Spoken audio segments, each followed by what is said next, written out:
All right, we're live. It's Sunday night, Monday morning. How's it going, everybody? Welcome to the late night stream. We are live again. We're live like we're always live. All right, let's get this stream set up. I did a nice Dragonite picture for the thumbnail. I like the way he looks. Sometimes the thumbnail is just me showing off some cards that I like. That's it. Really uncomplicated. I love Pokemon cards. So let's get this started up. What should tonight's stream say? Let's see. Honestly, nothing new's arrived in the mail. I would say probably Gengar breaks are hot. Gengar case break, 151 surprise. Live card shop. All right, all about them Gengars. I should have taken a picture of a bunch of Gengars. There we go. Hey, what's up, guys? I'm new. How do I buy cards? We are. Let's see. We're going to jump over here. Let's go ahead and hit at here. We're live for Sunday night. All right, you'll notice we're in vertical mode. Vertical mode, to be honest, is absolutely crushing horizontal mode in views. So I've changed so that each day I want to have one vertical stream. We can still do horizontal streams, but I'm not going to miss out on a vertical stream. It's too valuable. All right, let's see. So we're going to close off these real fast.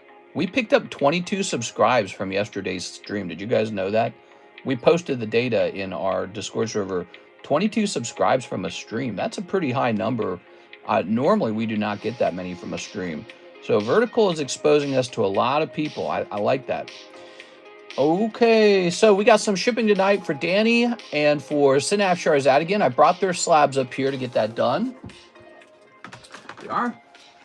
Mr. Jose Arredondo is buying my PSA 8 Poker Charizard, so that is sold now. Let me go ahead and open up my iPad. There we are. And now I have one fewer Charizards.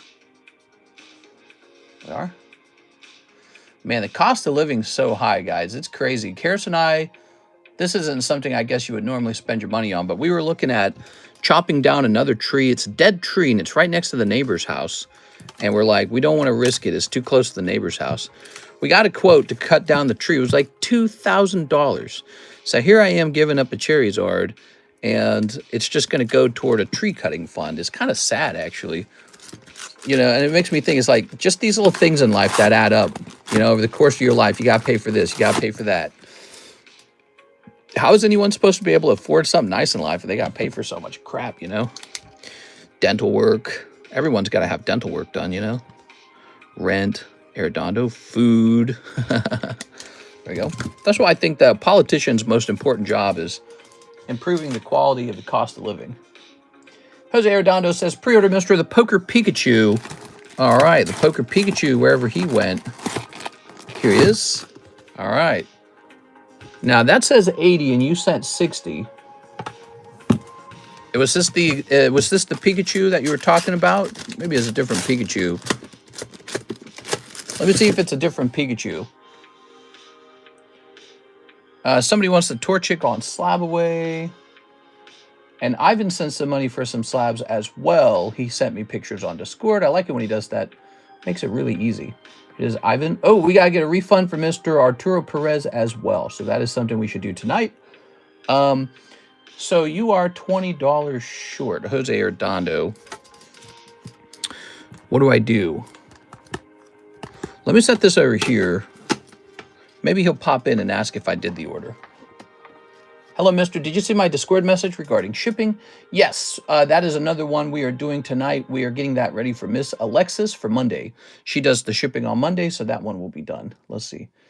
I'll go ahead and mark this on red. That's right. Okay, we're getting a couple things ready. What we'll be doing is we'll be forwarding some cards to Mr. I believe we're forwarding it to Z&G to do some consignment for Mr. LaFlame. Now, if you guys want me to do that for you, it's totally possible to do that, okay? All right. Don't remind me. That's why I can't buy no Pokies. Can't believe Fortnite has been the biggest game in the last 8 years. That's crazy. Let's see. Hey, what's up, Born Legacy? I've been hunting gasoline and leaf green for 2 days, and of course I got a shiny Cubone. Hey, what's up, Jesus A? I'm new. How do I buy cards? All right, I didn't want to miss anybody saying hello. Jose Arredondo, you're $20 short for the Pikachu. Here it is. He's a little pricey. He's a nice card, though.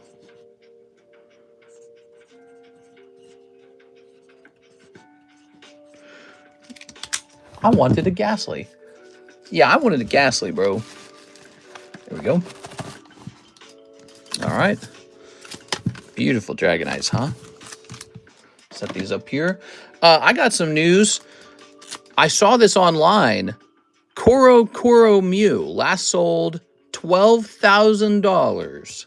He just sold for a new price, new record price, $12,000. Koro Mew. What's crazy about that is I bought one back in February for $3,800. It was another one of those cards where I knew I wanted one, but I had been holding off on buying one. Here it is. So check that out. I purchased mine back in February for $3,800. And today, that same card costs $12,000. That's the last sold. If you look on eBay, there's a cheapest buy now for $14,000. So, you know, in theory, maybe I could match that and try to sell at $14,000. That's like a $10,000 gain for just holding a Pokemon card for less than a year. So the market's very hot. And the question is, when does it slow down? Did you see the black guy killing the Ukrainian lady for no reason? Yeah, I did see that. It was really upsetting. A lot of people reacted in the way you might react. There was a lot of sort of like racist feelings is what you essentially saw. And it looked very bad. I think, you know, if I was a black guy, I'd feel like, hey, man, you're screwing this up for us. You're hurting our image as a group. But I don't know what was going through his mind. Maybe it was because she was a hot girl. Maybe it could have been anyone. Maybe if it was a fat Mexican guy, he still would have stabbed him in the neck. I suspect it was because it was a hot girl. I think guys, when life's going really bad, they get extra frustrated at hot girls. It's like this thing you can't achieve in life or something. You know what I mean? So I suspect it wasn't as simple as, oh, I'm going to kill some random guy today. He saw her and she made him feel frustrated. And so I think she was targeted by him. It was pretty bad. And again, I think it does hurt race relations and all that. And I don't know. What do you do? What do you do to stop it is what everyone will ask. Just like mass shootings. So they'll see that stabbing. It's a bad thing. It's pretty bad. All right, let's take a quick look at Mr. Ivan. So Ivan, let's see those pictures real fast. So he wants the Donald Duck, and he wants the Sylveon, and he wants the Squirrel, and he wants the Gyarados. All right, you got it, man. Let's go find those things. So I don't see the Gyarados here. Did she pass away? Yes, she did. The saddest part about the stabbing, she's a nice-looking Ukrainian girl who fled the Ukraine war. She came to America to seek safety. And instead of dying in the front lines of the war, she dies in America because she sat down in a bus seat next to a nasty guy who felt like stabbing someone in the neck. That's pretty bad on America, too. It makes our country look bad. Here we are. There were a lot of Republicans that jumped up and said, what are you going to do, ban knives? So, you know, and of course what they're doing is they're saying the problem is people, not weapons. And, you know, maybe there's a half truth to that. You know, you could take guns away and some guy will still stab a girl on a train. But this is not like a unique thing either. We've heard a lot of these situations go by. This one's just more memorable. Like, how about the lady who died? I think it was in New York. This was a couple months ago. She got set on fire by a dude. She got set on fire by some scrappy-looking, bad-looking dude. And there's a pattern to it, too, where it's these guys who already commit crime, and then the weak justice system just puts them back out on the street, says, we don't want you in jail.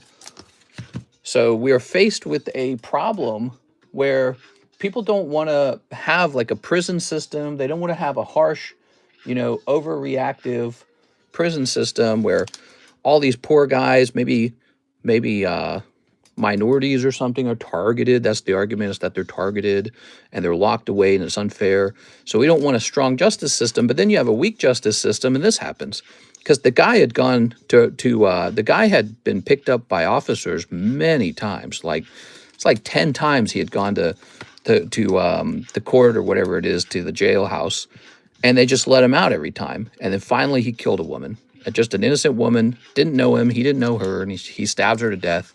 And there's a full video of it, so you can see it all. And it's just really awful. And so, you know, this is the kind of stuff where you used to be a liberal, you watch the video, and you go, I'm a conservative. I support tougher laws for guys who commit crimes over and over and over and over and over again. Maybe we should just put them away for a while. Be like, come back when you're old.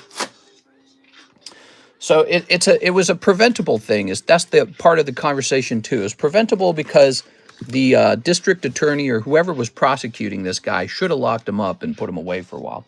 Squid Pokemon says, Torchic slab away. You got it. Squid Pokemon, Torchic slab away. So that's the conversation. Everyone has different feelings about it, but I feel like the very strong feelings are for a desire for a more trusting society with less crime and a solution to this. That's where you see a lot of the conversation. That's where you see a lot of the frustration. And we are. It's a very bad feeling for this poor girl. Again, she fled war just to get killed in America with our typical American problems. And people are comparing living in America to being worse or more risky than to being exposed to a war. All right, let's see what you guys are saying. I saw the couple that got arrested at Walmart for taking Pokemon cards and leaving their toddler in the car. Jeez, I haven't seen that one. Southern Island Mew PSA 9 went way up. Dang, that's cool, man. How can we see what slabs you have for sale? Can you change the slabs on display? Yes, sir. There is a way for you to see the slabs we have for sale. We have a couple on eBay, but not too many. The real place they get posted is here in our Discord server. Check this Discord server out. All slabs, consignment, pricey, breaks history. You can go to these channels here, and it'll show you a picture of the table with all the slabs on it. And so, like, for example, $50 Kyogre, $220 Grimer, $200 Poker Flareon. That's a high-quality card. I should just stack that Flareon. I should not sell it. But I try to get some cool stuff up here for you guys, too. You guys can see me stacking up poker cards. Well, I'm selling a little bit, too. All right, so $22 off Squid Pokemon. Your card is now $158. You never know where life takes you. Life can change in a second. It's not supposed to, though. It's not supposed to. Next up, we got Ivan. Oh, we already did that. Ivan. Okay, Ivan is taken care of. Very good, very good, very good. And now, we have no orders in the queue. How's it going tonight, guys? Hope you're having a great night. Let's talk about all the breaks. I'm going to show the breaks off to get you guys a little hyped up on the breaks. Do we have any more of these? I think we got one more. We got 4 gym breaks running simultaneously. All right. So we got Playboy Trump. We've got Ethan's Typhlosion. Princess Peach, which actually has somebody in there waiting for it to go off. There's some interest in these poker cards. And then this Gengar. Ooh. So that's 4 different gym breaks. Gym breaks only require 2 people. And you can see they can have a different price tag than $40. $40 is the standard, but sometimes they have a different price tag. So those are those gym breaks. Now we have the major breaks. Let's get them together. So yesterday, I think one of the breaks moved. But they didn't move too much. What stood out about yesterday, we had some big slab sales. Actually, that's kind of how today's started, with some big slab sales and some big pack openings. A pack split. This is a giveaway card, so we can place this over here. All right, so check this out. So these are some of the break cards tonight. Beautiful cards. Trafalgar Law needs 6 more people, 6 more spots. Aerodactyl is 5. This is 6 away. 18 away for the Master Ball Gengar. This is the Mega Gengar. He needs 6 more Mega spots. Here is that, it's a Retro Bowser from 2015, plus Mario. There's 2 cards in this one. Espeon VMAX, very beautiful. Here's the Jolteon. He's crept all the way up to 7 out of 19. You know, when he gets close, people start jumping in faster. Here's Cloud with a star spot attached to him. And here's the pack split. There it is, guys. Turn this down. What am I listening to? What is this called? Let's skip to the next one. It lasts for 10 minutes. What the hell? I don't want to listen to that for 10 minutes. I saw a Muslim mural in Kansas City, Merriam. 2nd ever Korean White Flare booster box open and already got an AR dupe Verizion. I want to cry. Why is it done like this and not a video anymore? Says not my chair. Yeah, I have a good explanation. We were testing out vertical streams because, you know, we were talking about how we had heard that YouTube is pushing vertical and not horizontal. And we tested that out and found that it was true. So I'm going to show you some data on the phone from yesterday night's stream to show you why we are now prioritizing more vertical streams. So this is the Sunday night stream. Here's the data. 4,200 views with a peak concurrent of 122 and 22 subscribes. Wow, great performance. Let me show you what a typical horizontal stream gets us. This is a typical horizontal stream with only 500 views, a peak concurrent of 89, and 1 subscribe. How can they be so vastly different from each other? I mean, it's the same stream, I'm the same person, it's the same channel. It just shows you that you got to do what YouTube wants you to do. If YouTube wants shorts, you got to make shorts. If YouTube wants vertical streams, you got to make vertical streams. So that's why you see these vertical streams. We'll keep testing out horizontal streams too, okay? So, but my rule now is each day we must have 1 vertical stream. That's the rule. I'm not going to skip that rule. It's a very smart thing to do. And if I don't do it, somebody else will do it, okay? All right, look at these beautiful slabs, man. Here's our little giveaway card. I'm going to give this away for free to somebody who had bad luck. So to get on this free card, you got to have bad luck. To have bad luck, you got to open something. All right. Get out the jumbo. Oh, yeah, the jumbo break. Those are popular. We'll build a jumbo tonight then. It looked hipster-ish. Was not expecting to see that in Kansas. Hate the view. Miss my full screen. No problem, man. We all miss it. Wow. Now we will views, I guess. Love. Wowzers. Did you see the difference, though? 4,200 views versus 500 views. 22 subscribes versus 1 subscribe. There's no debate to have. Vertical stream is a superior stream format, maybe not for watching, but in terms of performance, in terms of growing the community, in terms of hitting 100,000 subs, which we want to do that so that we can hand out our big handout to you guys. And it's still me. I mean, look, it's not really that different. It's the same table. You're just only seeing 3 slabs, but it probably looks different on your TV screen. And getting to the menu works differently. To get to the menu now, you hit the upper right-hand corner of the screen. Speaking of which, let me set that up for you guys real fast. I'm going to do a pinned message. We are confident that we're meeting a lot of new people because they pop in and say hi, and they say, what is this? We're going to say menu in description. Okay. It gets pushed while looking at shorts, so it makes sense. It's an amazing idea. Right, and we get, Mike's side and I get, I think this month we have 600,000 short views. 600,000. And yet I'm streaming in horizontal. It doesn't make any sense. You know, why would I do that? We should be taking advantage of all of our hard work in the shorts. So if we go over here to analytics, for the month, for the last 28 days, we have 605,000 views. And those will almost exclusively come just from shorts. Our top performing short video got 48,000 views in the last 28 days. So we have a whole bunch of shorts, all kind of scraping in some views. We've been pushing out those videos for like 6 years now. It's been a long time. But yeah, so we have so many of those Carddass shorts. And I think when we're in this mode, vertical, they probably watch one of our shorts, scroll, and then boom, they run into me. And go, hey, this is a guy who's just watching this content. He's live, you know, so it makes a lot of sense. Menu and description, we pinned that, right? It's a good business decision. What is the most valuable slab in your vault? Can you please show us? Well, I actually have some valuable cards right next to me. I love showing these off. If you're new and you've never met me, I've been collecting for a little while now.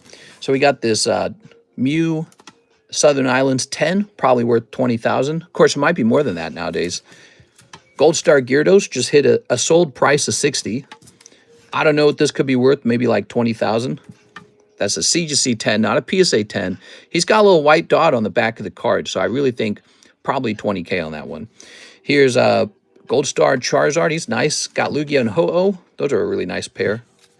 I paid a lot to get those. This is not so rare. I just really like them.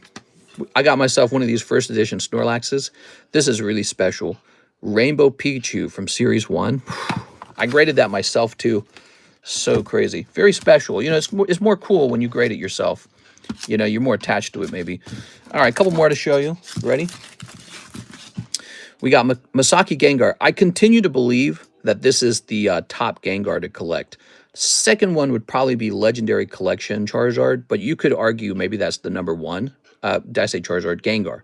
So, but I think this is more unique, and it's I think it's literally a better artwork. It's such a unique artwork. The Masaki Gengar will probably go down as my favorite card. Here's Gold Star Mudkip. Very nice. Dark Dragonite, no hollow error. I have one. There's only 5 of these. So I don't know what it's worth. I know what somebody offered me a little while ago, and it was a lot of money. They offered me, it was a serious buyer. The card had just sold from EU House to somebody, and we had a confirmed price on it back then. And they wanted me to basically to match that. It was a lot of money for that. But that was a little while ago. Now he's probably more expensive. All right, Eric, I bet you EU House is regretting selling it because Pokemon cards are just exploding. Why would you have sold one of your rarest cards?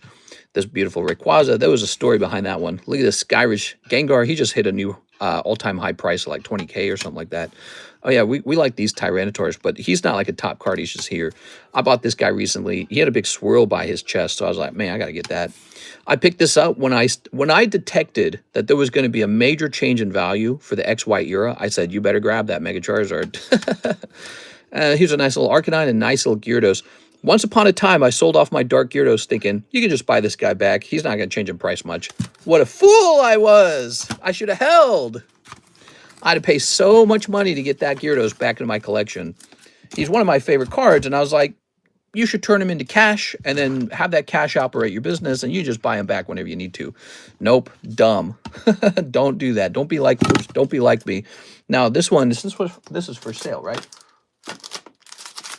The other one's sold, right? Let me see.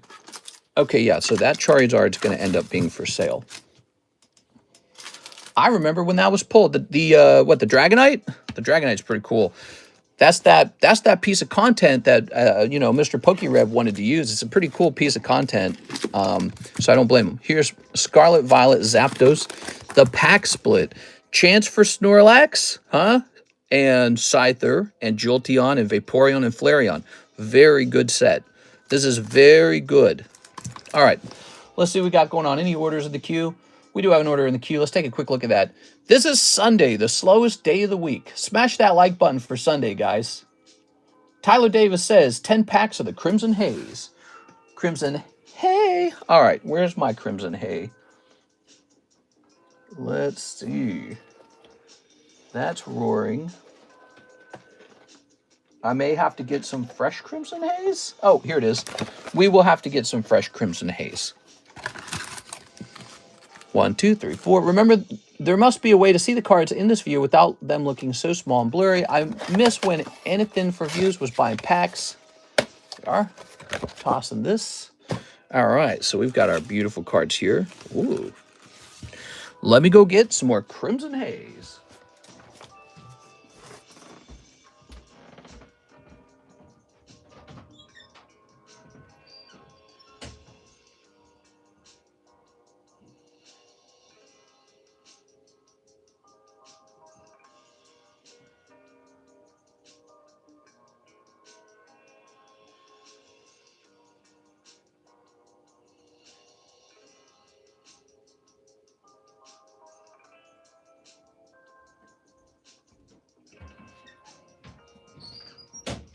Oh, yeah.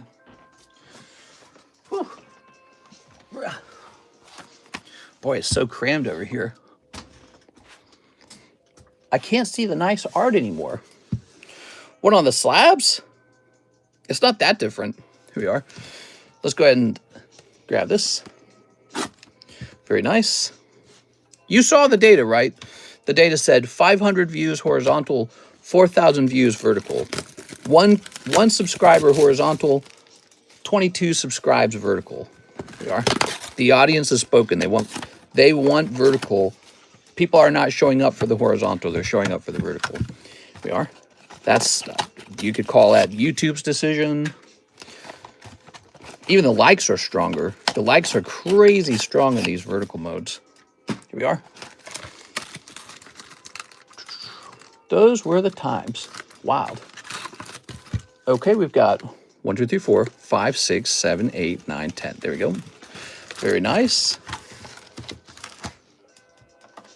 Okay. You know, it's funny. The first time we did a vertical stream, people were so angry over it. And at first I thought maybe it didn't perform well. But when Mike's side and I dug into the data a little closer, we're like, wait a second. Wait a second. the data suggested it was performing extremely well. And I was like, is that true? And so we ran it again, and it was. We're like, whoa, what? We were really surprised. We were taken aback. This view is good on the phone, and who here watches on the phone? Well, you could ask yourself, who does not have a phone? Here we are. All right, here we are. Very nice. Let's see. The decision's already been made, PDX. There's just about nothing you could say to me to convince me that the vertical streams are bad. The data shows 4,200 views in vertical, 500 views in horizontal, 1 subscribe in horizontal, 22 subscribes in vertical. So there's just about nothing you can say that would make me go, oh, you're right, let's go back to horizontal strictly. We're going to have some vertical. We'll still have some horizontal too, because we're going to keep testing that data all the time, but YouTube's data is pretty accurate. It's not like tricking me, I'm sure. Here's Pincer. Ooh. Very nice. How many paying customers? One of our biggest paying customers in the last month's name is Trevor Carpenter. He's brand new. We met him in the vertical mode. He is one of the biggest customers. Just met him. His first order was $500. He had, just the other day, he had like 6 $250 orders. They are. Very nice. I'm about to use vertical now. Here's, whoa, look at this guy. Very nice. Minister's bicycle seat is vertical. That's right. When I drink water, I drink it only in a vertical position. There. Mr. loves it vertical. Time for Mr. to get 2 phones, 1 vertical, 1 horizontal. Could you simulcast for both viewing experiences? I don't think that would work strictly for YouTube. But that what was wrong with the corner on this? The corner on this card was ruined. That might work if the horizontal stream was pushed to a different platform, maybe like Twitch or something.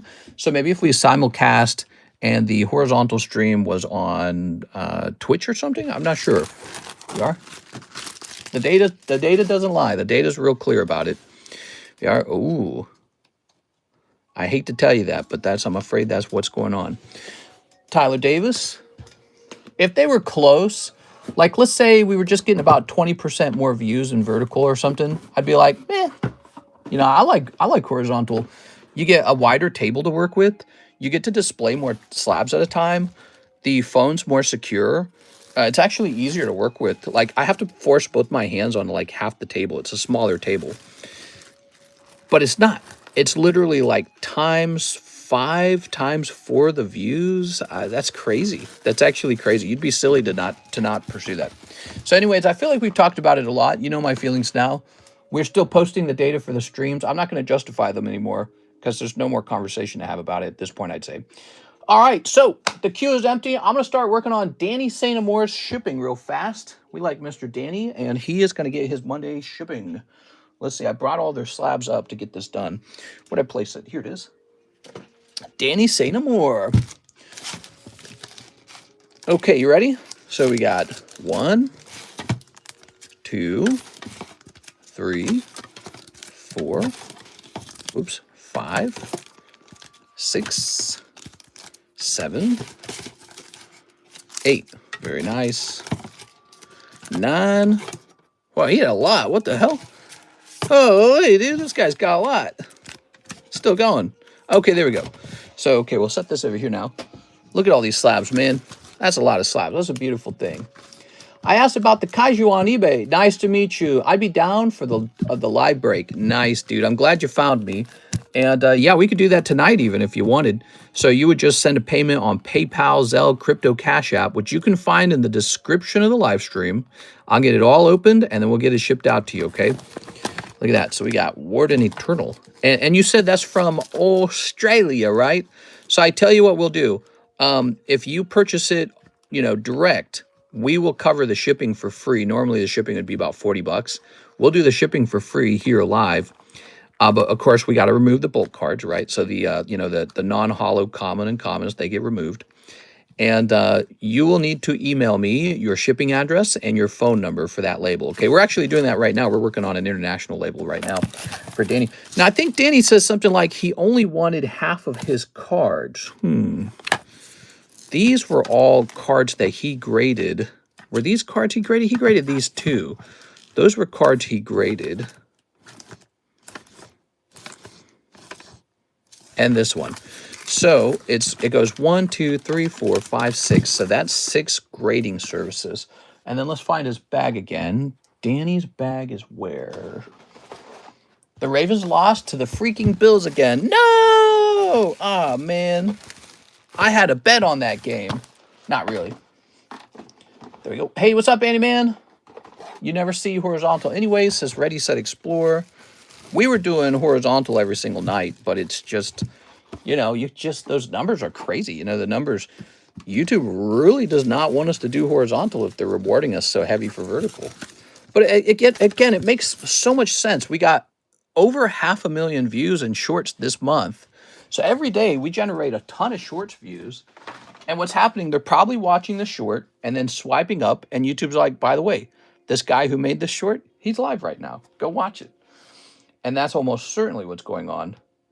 Okay, we're going to log into the shipping software now for Mr. Danny. Has the watch time gone up? Probably. I would assume it does. I only need to see like the peak concurrent, the total number of viewers, and the subscribers to know that the watch time also goes up. Here we are. All right. So, mobile gang rise, vertical style. Do you want me to pay the amount? That's on eBay. Yeah, if you'll do that, we'll give you a cut back. We'll give you the free shipping. Normally, shipping is going to be $40 to Australia, so we'll cover that for free since you're doing a direct purchase. Okay, how does that sound? All right, Danny, let's get this set up. Danny. Now, last time Danny had an issue. There we go. Let's go ahead and get our scale out. We wanted exact weight on this.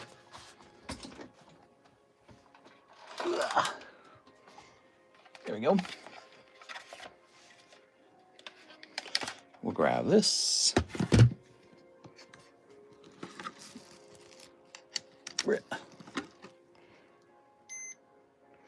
All right.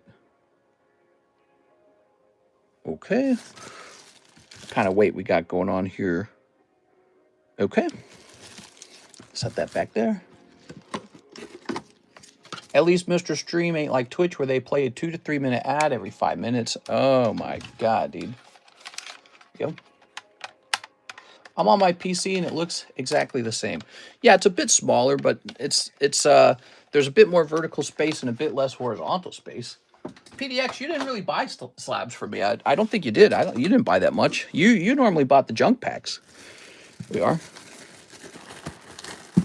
All right. The people who buy lots of slabs for me, they're all just buying them like normal. Like Ivan Rodriguez just placed a 4 slab order. He buys, I think, pretty much only slabs. Well, I mean, he buys a little bit of cards. Okay, so we've got to wait in.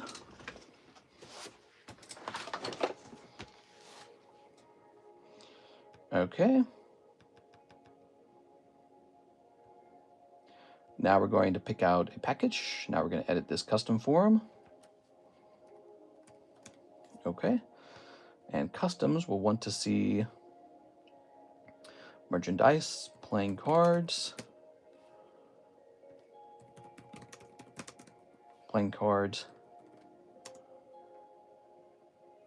ungraded, maybe not just playing cards, and okay,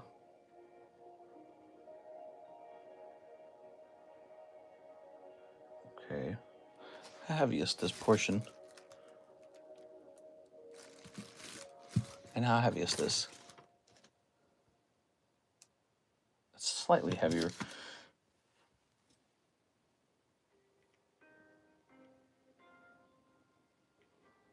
I'll set the value for this around about 60 bucks. And now the slabs are going to say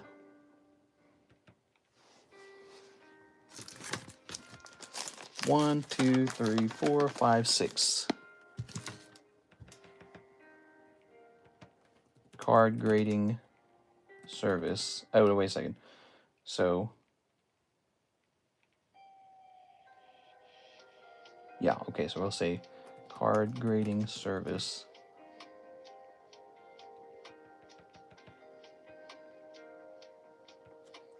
$40 1, 2, 3, 4, 5, 6, huh? 6. Okay, let's add that. All right.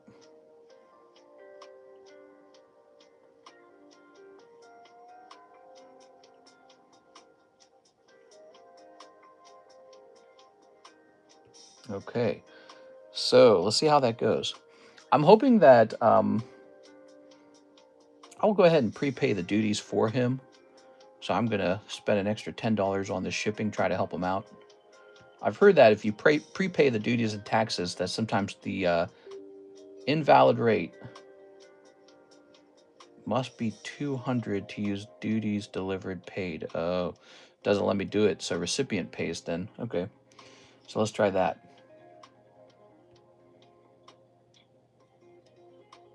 And there it goes. All right, so Danny St. Amour has his label, and we're ready to ship him out.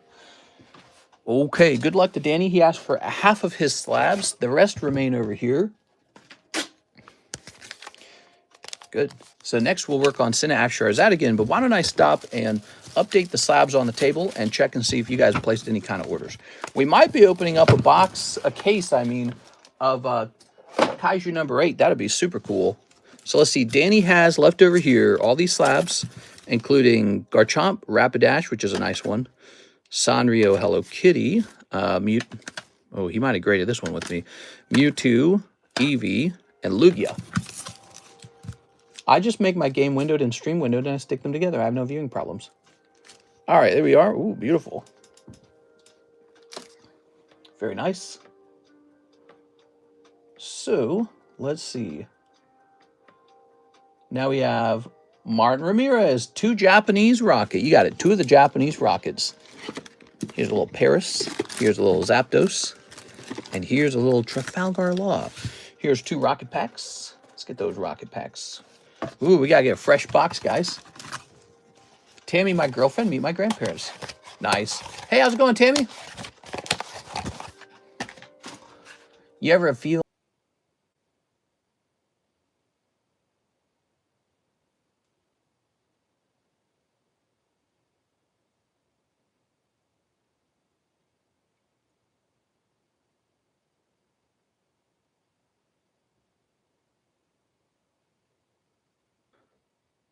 Are we back? Okay. It looks like we're live. Are we live? I actually can't tell. I believe we are having internet outages. This is very... Spectrum does a big refresh. All right, I reset the phone for a second there. Can you guys hear me?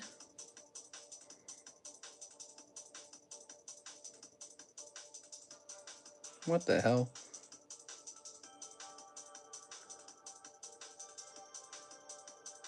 Can you guys see the stream?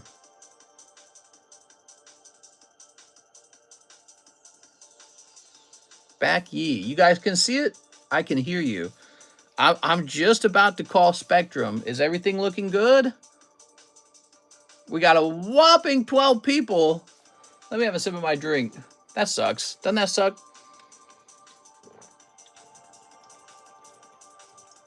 So, I feel like whatever that was, it lasted 10 minutes. To me, that is very consistent with like Spectrum going down to do like a server restart or a server update. I'm going to bet that they chose 2 a.m. in the morning to do some kind of internet thing. You know, that in a very long time. So most likely that was a Spectrum update or something. They do that from time to time. I've talked to them about it before. They're like, well, you can have 2 internets and swap to the other one when it goes down. And it's like, well, all right.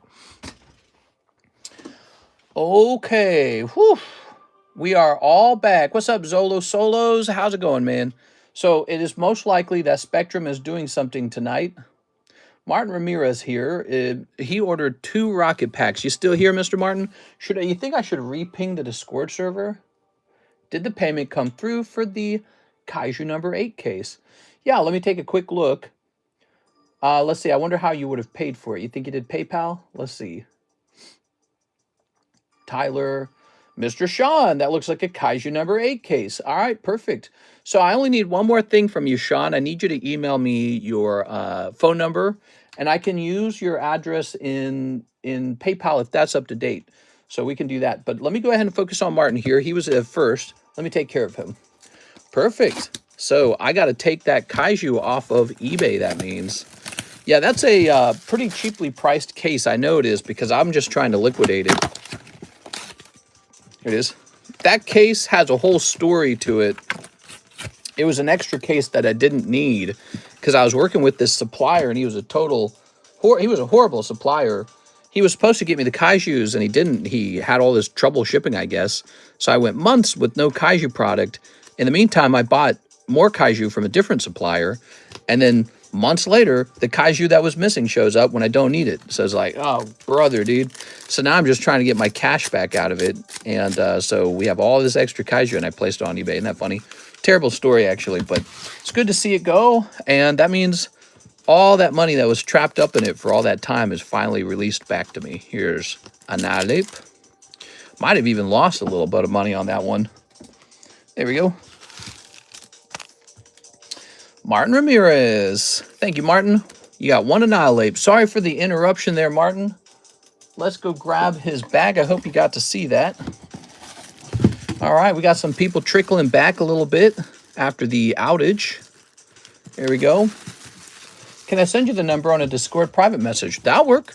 You can do that. I also have email. You can find the email at the top of the description, TheCardconomist@gmail.com. That'll work too. I have to have the number because customs will require it. So I will not be allowed to print the label without your number. And plus, I want to give you calls at night. See if I can get a booty call. So that was Martin. Thank you. Hey, Paul Newman, new member. What's up, man? So let me hit refresh on all these emails now. Make sure that none of it is lagged from when there was an internet disconnect. Yeah, that was definitely not my equipment. That was definitely just Spectrum. So we have one more order. Tyler Davis, ship my bag. Tyler Davis. So let me take care of Tyler Davis, and then it's your turn. Here it is. There we go. All right. By the way, Mr. Zolo, you're actually, you're allowed to add more stuff to your bag before you do the shipping. So you can keep your stuff over here for up to 1 year. I don't know how familiar you are with the live stream, but the way things actually work, you don't have to ship it right away. We allow you to store your stuff over here for up to a year. And if you're international, you're actually allowed to store your stuff over here indefinitely. So that's all allowed. Now, you might want your cards right away, which we can do that. We can ship it immediately. But if you know you're just going to have fun with them, you're also allowed to store them. I'm just letting you know that that's an option. The reason that could be useful to you is if you decide, you know, you want to participate in one of these breaks, or you want to open maybe another thing or two before it ships, that is an option. Okay, Tyler has his label. There's always do it around 3 and 4 a.m. Very nice. Miss Alexis is coming in for the Monday shipping, everybody. Now we have a really big order. You guys are going to find this entertaining. It's Mr. Sean Pretorius, and he wants a whole case of Kaiju number 8. The first step I'm going to take, so this is like a Kaiju stream, because we're about to see a lot of that. The first step is I'm going to go into my listings and remove it, because it's still for sale. Oh, hold on. Let me get back on my Wi-Fi here. I took my phone off my Wi-Fi so I could quickly contact you guys and let you know I'm not dead. Here it is. Let's look up Kaiju. And there it is. And how many did I have? Was it just the one? Let me go ahead and end listing. Here it is. It appears to be $27 short. Is that correct? Let's see. We're going to hit done on that. It looks like it was listed for $900. So you're about $27 short on the price there. Was that what we talked about? I can't remember. All right. If you were taking already a chunk off, let me see. I might actually ask for the shipping price. Let's see. You asked in, here it is. You asked over here. Oops. Oh, that's the other guy. There's a guy who contacted me on eBay to ask me if a card I graded is real. I'm like, yeah, that's real. Let's see. Where did that message go?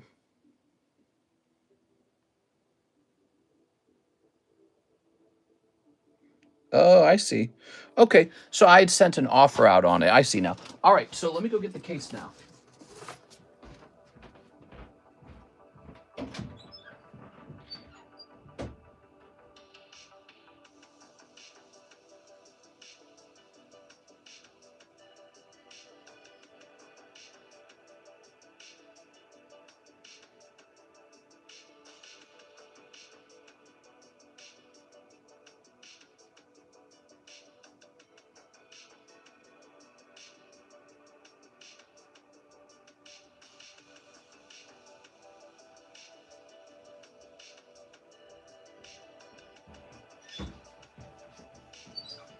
All right, it's nice and heavy. There's a lot of cards, guys.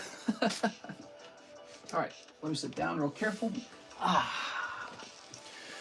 Whew. I'll send you one. No, you're good. You're good. Looks like I had sent you an offer of a little under 900 already before. Let me show you what it looks like. There you go. Oh, yeah. Got a nice clean case there. We got my box cutter with me, box cutter, so we can cut this bad boy open.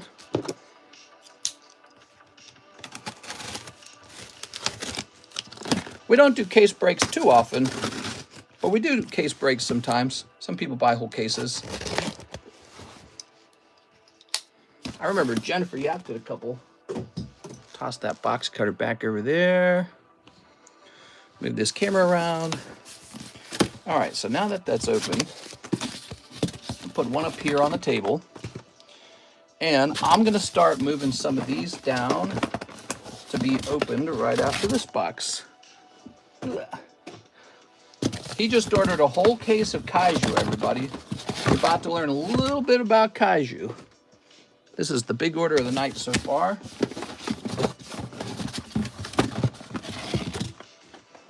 All right.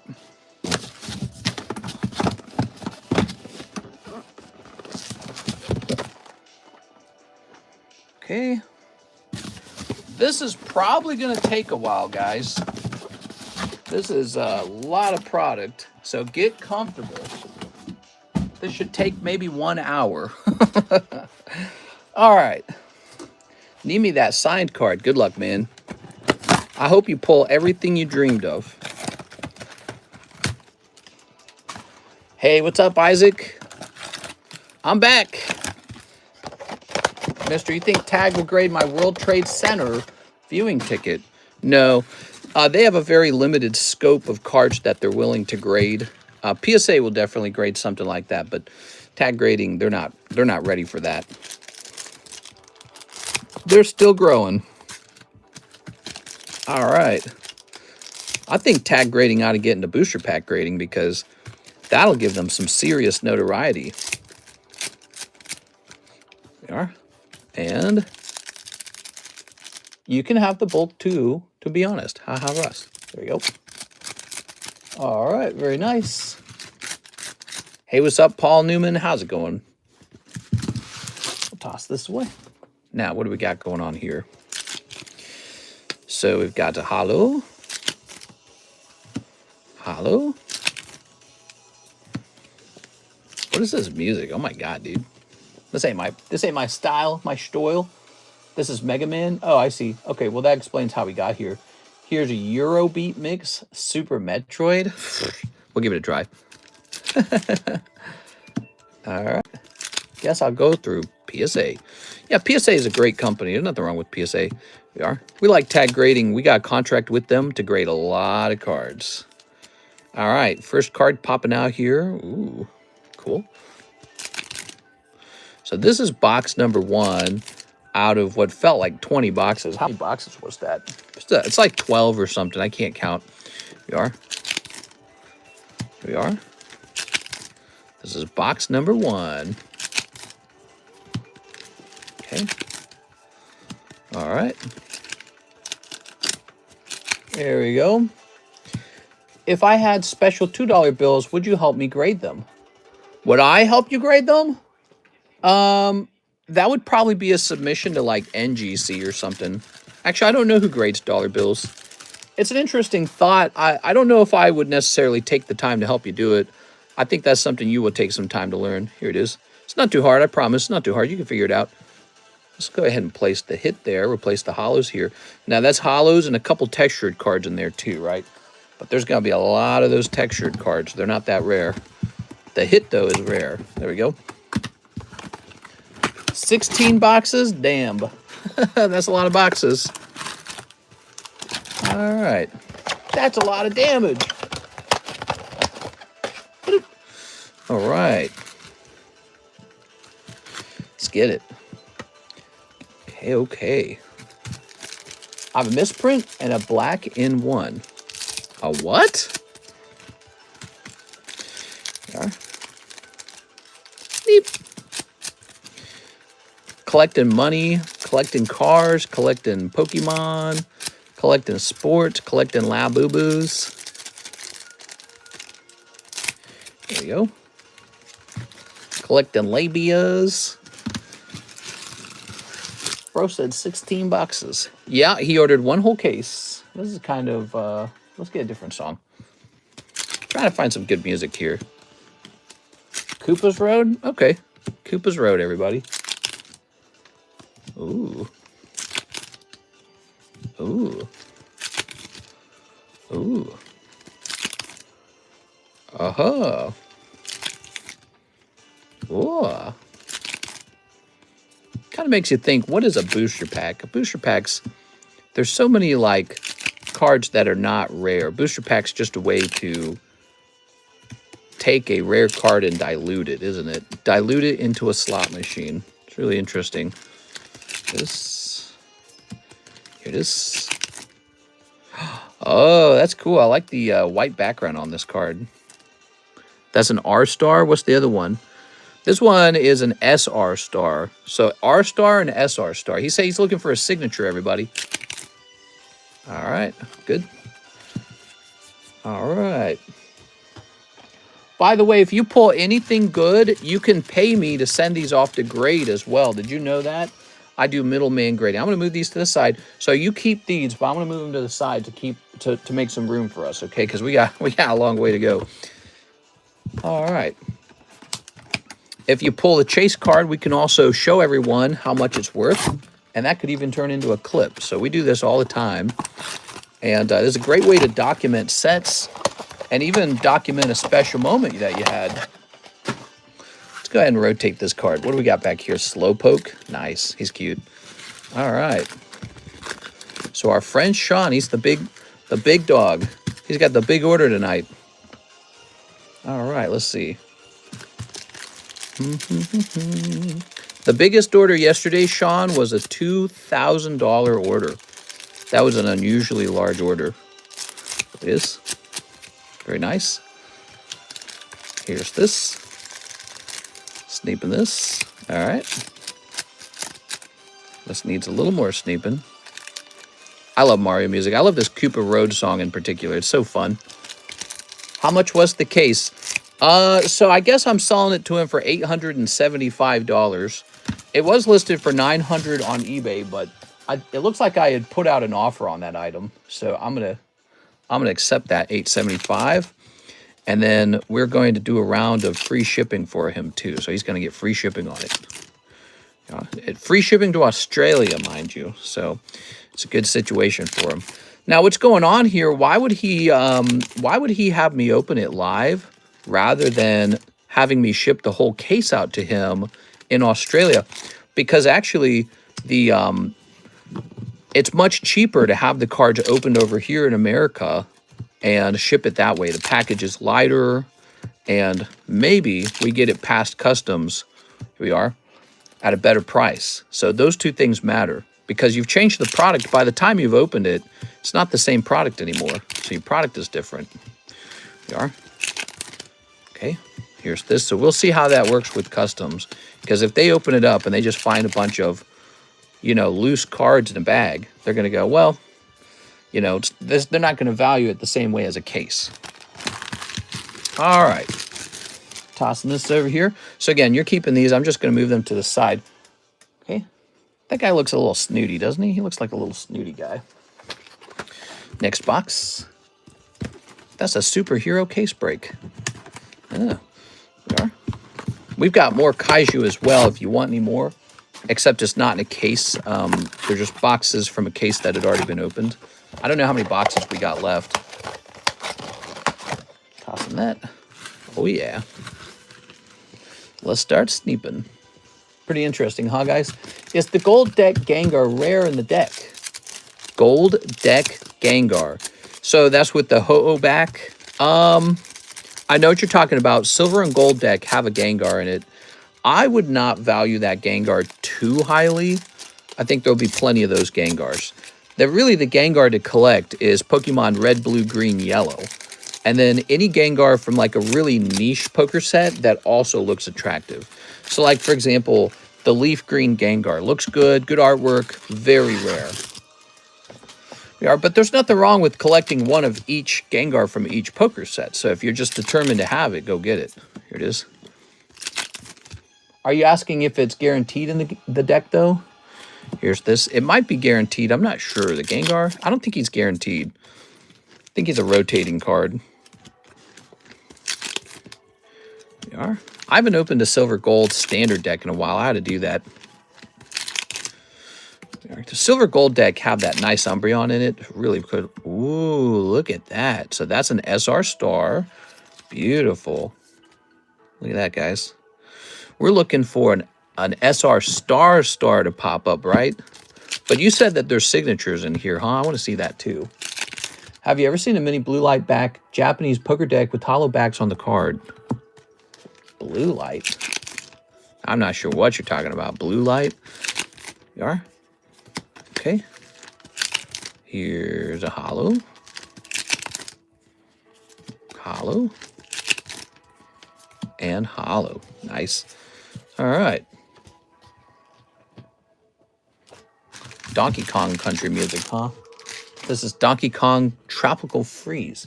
Karis and I bought that game to play it, and we thought it was super boring. We're like, this is not that fun. We are. There's pen-signed cards personally signed by the voice actors that can be pulled.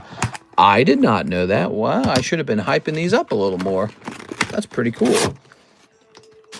That's a truly collectible thing. All right.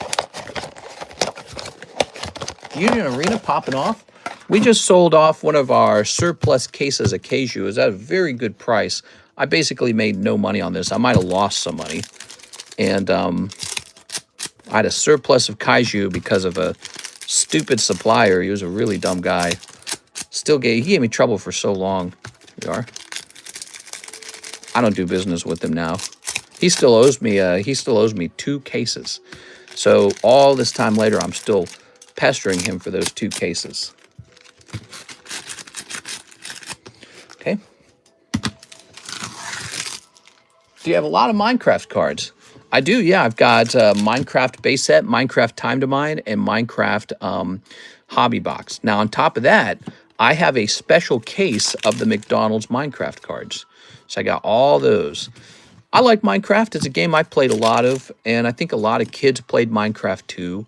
So I think over the years, you know, if there's some collectible Minecraft cards, there might be a little nostalgia for it. It might have a little collectability. Yeah, here we are. If they might a Minecraft TCG, that'd be really fun. Like, what if they did Magic the Gathering Minecraft? That'd be awesome. I could see that happening one day. That'd be a pretty powerful combination, wouldn't it? Ooh, here we are. That's your SR Star. You know, I tried watching this anime, but I was having trouble keeping up with it. There we go. All right. I guess I was distracted a little bit. I'm always a little bit distracted. All right. Hey, what's up, CS man? How's it going, man? Welcome, welcome. What's the 2 cases of? What's the 2 cases of? What do you mean by that question? What's the 2 cases of? Okay. Ooh. Tossing this, and let's go ahead and bring this over here. Good. And now we'll bring this over here. Ooh, Magic Minecraft would be wild. Yeah, well, you know, they did SpongeBob Magic, so it would not be that crazy if they did Minecraft Magic someday. The guy that so it's 2 cases of Pokemon Black. 2 cases of Pokemon Black. And he's from Japan, I think. Yeah, he sucks. He agreed to send me those to replace a whole bunch of other things he never sent me. And then I only received some of the Pokemon Black White, and so he still has to fulfill 2 cases. I most recently got pretty aggressive with them. I told him, you know what, you're going to face a chargeback soon. Because, you know, you can't keep the money and never ship the cards. It's really insane. So whenever this episode with this guy is over, I'll never do business with them again. I don't know who's doing business with them. I don't recommend him to anybody. You are? All right, but that's part of the game, I guess. Finding that stuff out. All right. Very good. Bill Gates needs to ring up WOTC. All right, here goes. Here goes. Zoop. We've got black-haired guy. So we are busting through these. 1 whole box of Kaiju in a minute. 1 whole case of Kaiju in a minute. Right. Here we are, blonde-haired girl. Not a lot of blonde people in Japan, but in their animes, tons of blonde people. Okay. Wonder what gave people blonde hair, some sort of genetic thing, right? Did you guys know blonde people are exceptionally rare? Same with redheaded people. Redheads, people who are naturally blonde and naturally redhead, they're like less than 2% of the world population. They're a true minority. You don't think of them that way because they're like white or whatever, but they're quite rare. It is like from a genetic perspective, it's quite rare. And since the blonde hair and the red hair is a recessive gene, over a long period of time, those human genetics could disappear. They have to like make babies with each other. Maybe by then we'll have like government programs with like test tubes and test tube babies, and the government will just pump out blonde and red-haired people so that they don't disappear. I think that will happen. You know why? Think of like the zoo, how the zoo has like these programs for animals that are going extinct and they're trying to save them from going extinct. I think if blonde people and redhead people or like blue-eyed people were truly going to go extinct, humanity would be like, wait, don't let them go extinct. All right, you ready? Snipping this. You know, because that'd be boring, wouldn't it be? If you lost blue-eyed people, that'd be boring. All right, let's see. Never seen these cards. Explain, please. There are. All right. These are called Union Arena. That's the name of the set. The name of the brand is Union Arena, printed by Bandai Namco. I finished off the slab away just now. Nice. Wow, you're really serious about getting that celebi. Call them celery. We are. Ooh. Nice, dude. Well, you know, if you want to keep going on slabs like that, you just let me know. I might have to take a day off and sort through my slabs and see if there's anything interesting in there to get rid of. Ooh. All right. Very nice. Here's a hollow. One day I'm going to liquidate some of my collection. Cards that I don't truly love, but that I own because I believe they perform well over time. And I shouldn't do that here in Missouri. I should do that from a no-tax state. Karis and I talked. I'm not kidding. I think I worked about 8 hours today of just studying places to move, like in fine detail. Watching videos, listening to people's opinions of states, cities, writing AI prompts. I took a break and went on a nice half-hour walk at some point, and we had dinner. But it's like I spent so many hours on my laptop today just studying places to move. That's all I did. Because we're actually pretty close. We really could move any second we wanted to at this point. We could just pick out a place to rent and move immediately now. We sold off our boats. We sold off that little red car. We really could just pack up our bags and move now. So we're that close. We're very close. So take a look at this so far, huh? Wow, these are cool. Wow. nearly halfway. Yeah.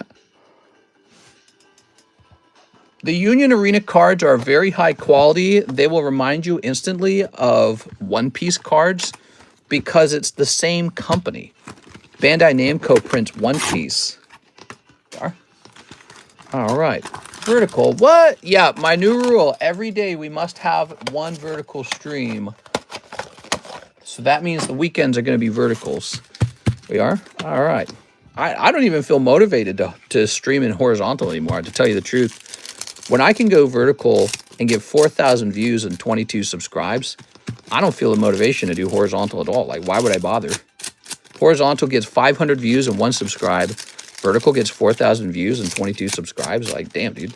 It's not even close. One's way better than the other. There we go. All right. Beautiful. I was out in Missouri, then moved to Nevada. Vegas is pretty nice most of the year, aside from the construction. Yeah, I had a guy who worked on my house, and he's from Vegas and moved to Missouri. He said Vegas was too hot. That's what he said. It was the guy who did the water drainage on the side of the hill for me. He was actually from Vegas, and I was asking, I was like, you left Vegas and you came here to Lake of the Ozarks. I said, why'd you do that? He says, Vegas is blisteringly hot, and Missouri is not.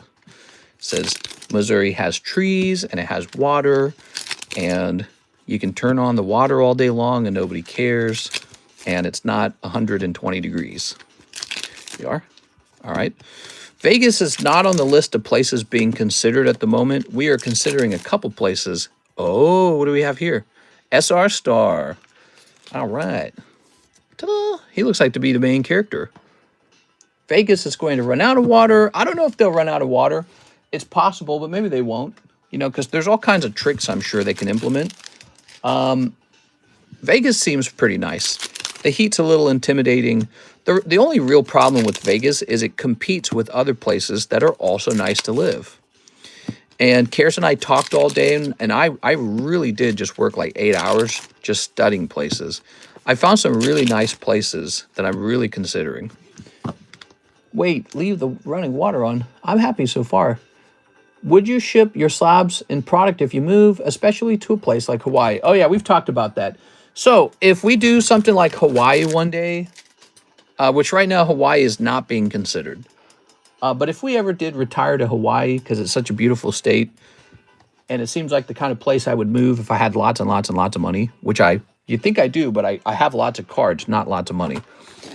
But if we went to Hawaii one day, she would move into the Hawaiian home, and I would stay at the current home and ship everything to her. So I get these big boxes, double boxed up, the slabs and everything, and we just start shipping them one at a time. And she will be on the receiving end, bringing them in. That's what would happen. He's off to Tennessee, clearly. Tennessee is on the list. So here's the current list. Carson City, Nevada, which is just south of Reno. They have the natural beauty of the Lake Tahoe Mountains. And actually, they have a lot of mountains. It's not just Lake Tahoe. They have mountains on both sides, actually. Also, Mount Rose by Reno is interesting, too. So the Reno-Carson area, you could argue, that is a no-tax state. We care a lot about no taxes. Tennessee is also really high on that list. To the right of Knoxville, Tennessee, is a city called Sevierville, and it has a crazy combination of Lake Douglas, where you can buy a lake house just like Lake of the Ozarks, Gatlinburg, Smoky Mountains to the south, about 30-minute drive, and Dollywood, which is a theme park that just won Best Theme Park of America. It's a copy and paste, a little bit of copy and paste of Silver Dollar City, which we've been there. We love it there. It's actually weirdly nice. You don't think it would be nice to be in Silver Dollar City, but it is. It's strangely nice. So if Dollywood is similar to that, which I believe the parent company owns both of those amusement parks, Sevierville is very fascinating because Tennessee is, again, a no-tax state. They actually have a better property tax rate than some of the other places, in particular, Texas. And Texas is really high up the list as well. Texas is Dallas. So Dallas is what we'd be looking at. And what we would aim to do, we would buy a $400,000 home. So we'd be aiming to downsize. We downsize to as large of a $400,000 home as we can own. and pay less taxes because it's a cheaper home. So, you know, those Texas, you know, property taxes are pretty serious. We'd buy a cheap one, live in a cookie cutter home, and just make money and, I don't know, pump money into more Pokemon cards or whatever we do next. Ooh.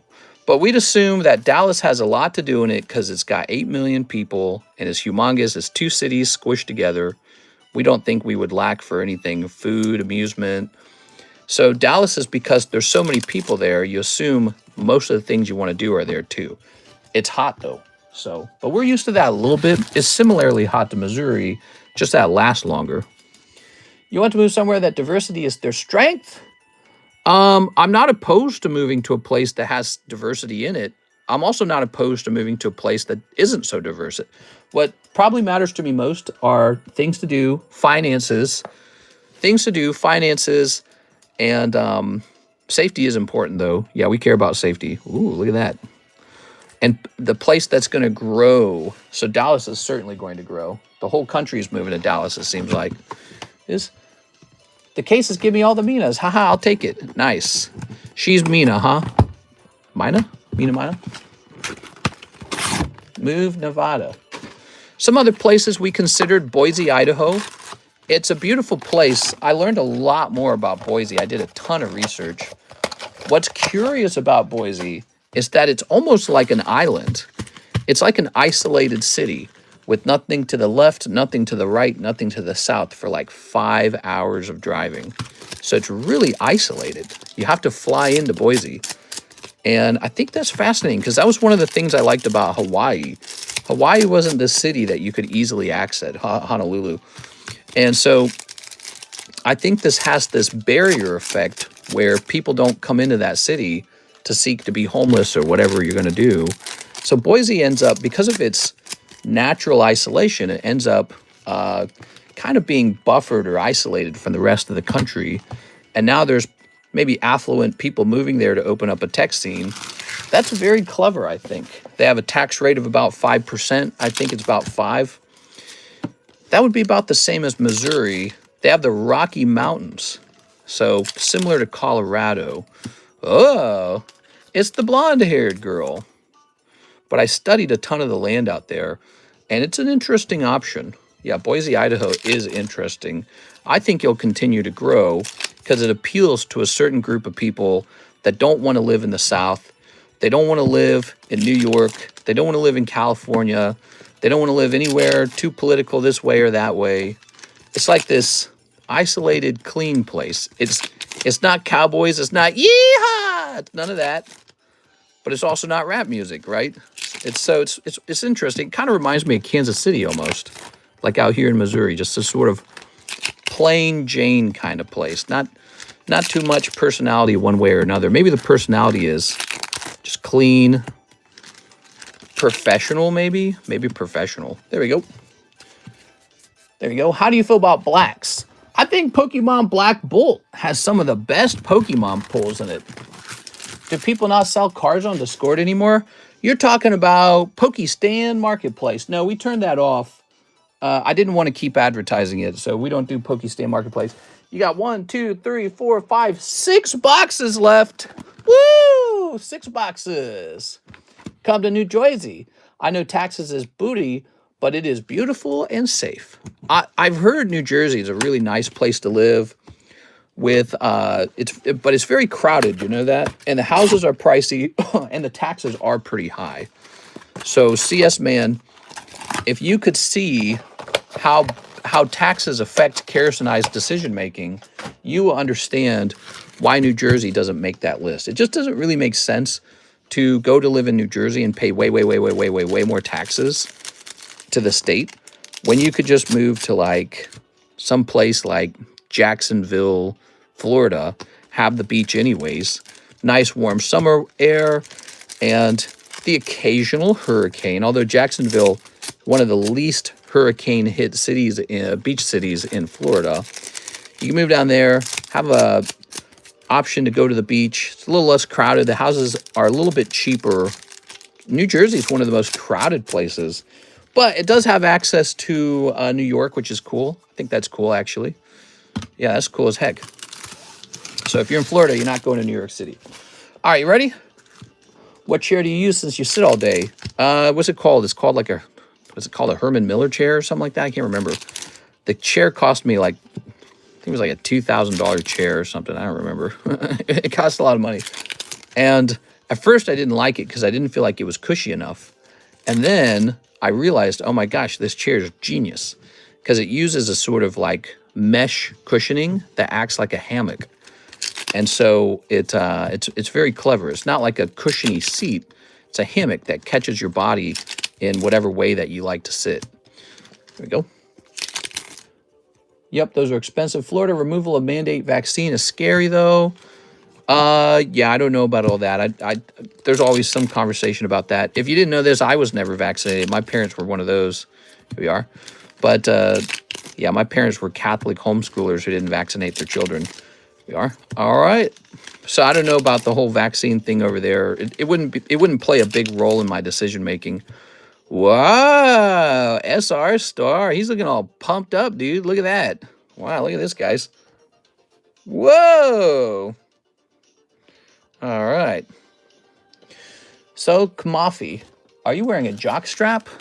No, but you can keep guessing. Impressive. Here we are. Very nice. What is this?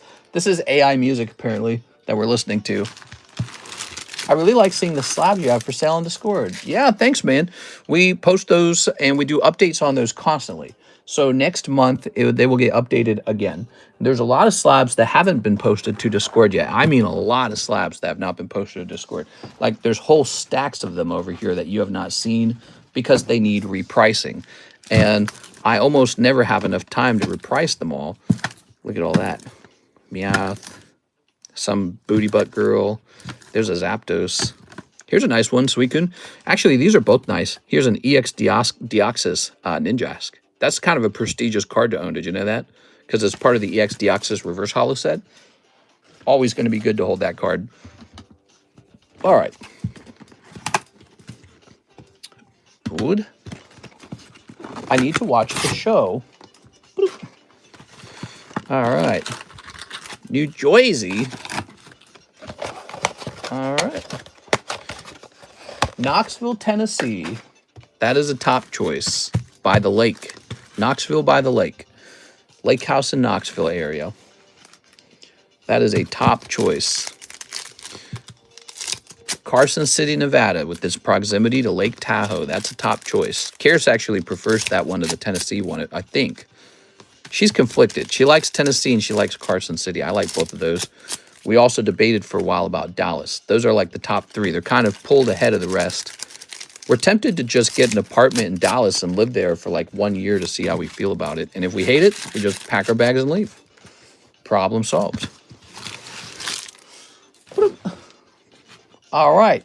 Do you think that Celebi was a good buy? Last sold was in July for 3.6K. Well, when we price our cards up, we price them at the latest buy it now price. And what happens is cards tend to move up in price over time. So if there's a last sold at 3.6, I guess you could argue the next sold would probably be above that price. It's a tricky question because it's a very rare card. You know, it's not a card you always get a chance to buy. And it just comes down to whether or not somebody wanted to buy it.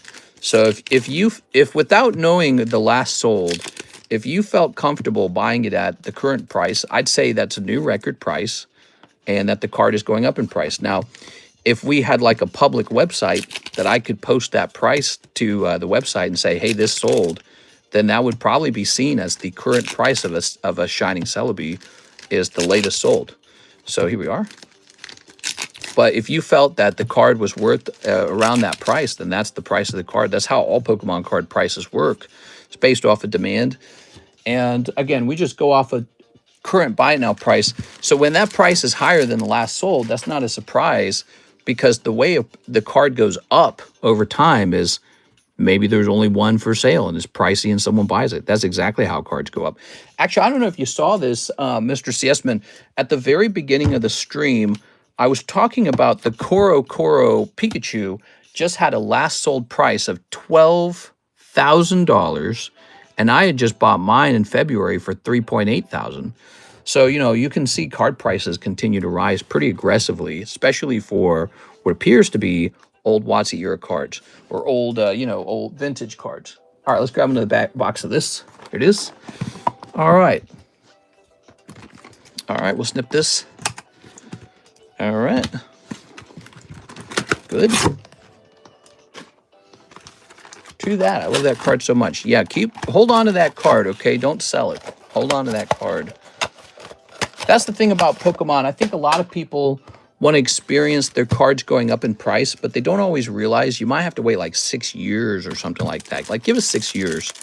Sometimes if you watch the baseball card guys, they'll buy like some special card for like some ridiculous price, and everyone will be like, what are you doing buying that card? That's crazy, bro. And then they wait, and like 20 or 10 years later, the card has gone up 100 times in price. So like I was watching this story, a Mickey Mantle card that a guy bought in the 1990s, like 1996. He bought it for $100,000, and he's selling it for like, I can't remember, it's like some absolutely bizarre amount. It's like X million dollars, and or like it's been valued at that or something. I can't remember if he's even selling it. So, but to go from 100K to like multiple millions, that's nuts, dude. That's crazy. And it's just a baseball card. And he gets attention for it. He gets, you know, whatever social media props for it. It's very fascinating. All of it's very fascinating. Like if you're a YouTube channel, you understand the value of views, because views equal ad revenue. Views equal brand building. Views equal, you know, the ability to talk to people. It grabs you attention. So it's a powerful thing. And I don't think it's going to go backwards from here. I think this is just the beginning of it. That's my argument. I've been saying that for years now. This is not a sudden flash in the pan trend black swan event. This is a continuous thing that I don't see why it would suddenly end. It's not like humans are going to stop using social media or stop being social. We're going to definitely keep being social. We are. All right. 4 boxes left. Let's go. Let's go. All right. Whew. This is one whole case of Kaiju number 8. He's looking for a Siggy card. Now, I'll remind you, we do have some more booster boxes of this if you end up wanting to open those. So actually, there's 3 boxes. We are. Right? Yeah. 3 boxes. Ta-da. That was box number 4. I'm going to set these next to me. Dang, guys, we've opened a lot of boxes. Thank you for the show. Yeah. It's pretty incredible. Okay. I never sold ever since you came back. See us, man. Bro, you ordered like 90 of these. Damn, he ordered he ordered a lot. All right. Let's get a little rotation. Let's see what we got going on here. I wonder how many viewers we would have if this stream had not crashed. Unfortunately, we lost internet for like 10 minutes. That's like that's like death for a live stream. So I bet you we would be past 100 concurrent viewers if that hadn't happened. I hate that happened. There we go. But I'm liking it. We have a nice 100 viewers in here. How's it going, everybody? Hope you had a nice weekend. I didn't really do too much this weekend. I just relaxed. Sometimes the weekend's for doing nothing and relaxing. Next weekend, my in-laws are coming over, apparently. That's a bit disappointing because I kind of wanted to go out next weekend. So now I'm stuck inside. Should have gone out this weekend. Oops. So we'll be stuck at home with the in-laws. And they'll be like, oh, we are. Karis always gets super stressed when they come over. And then when they leave, she's still super stressed. And it's like, you invite them over. They stress her out. You are. All right. Oh. I'll try my best. I'm not getting packs for a minute, but are there good cards in that pack? Kaiju number 8. So I would open this if you enjoy the anime. You know, I don't know if I would open this if you didn't watch the anime. So that's how these anime cards work. Get this if you like the anime Kaiju number 8. We are. Let's see. Oh, nice. But there is, of course, good cards in here. He's trying to pull it. He's looking for a signature card. That's what it is. We are. Only real ones go down with the ship. Okay. Dang, dude. We might have to clear off some of those bulk cards because there's not going to be enough room tonight. All right. We're talking about Rebel Clash. Rebel Clash. Rebel Clash has the one girl card. I think her name's like Sophia. It's got like Rillaboom in it, I guess, right? No, Rebel Clash is one of the worst Pokemon sets of all time. It's a pretty bad one. There we go. Ready? Pokemon really said, here, let's not get any sales at all. I think Pokemon does that with its early sets. They don't try to bring out like the fireworks. They like to build up to it. They like to build up to the good sets. I think that's how it works with them. Okay. Snip of this. All right. So this and one box after this. Holy dude. You got to have poopy stuff for the good stuff to be good. That's a good way of talking about it, yeah. Oh, holographic action point back here. Look at that. Nice. Okay. Guess those action point cards are rare, huh? Go. Here we are.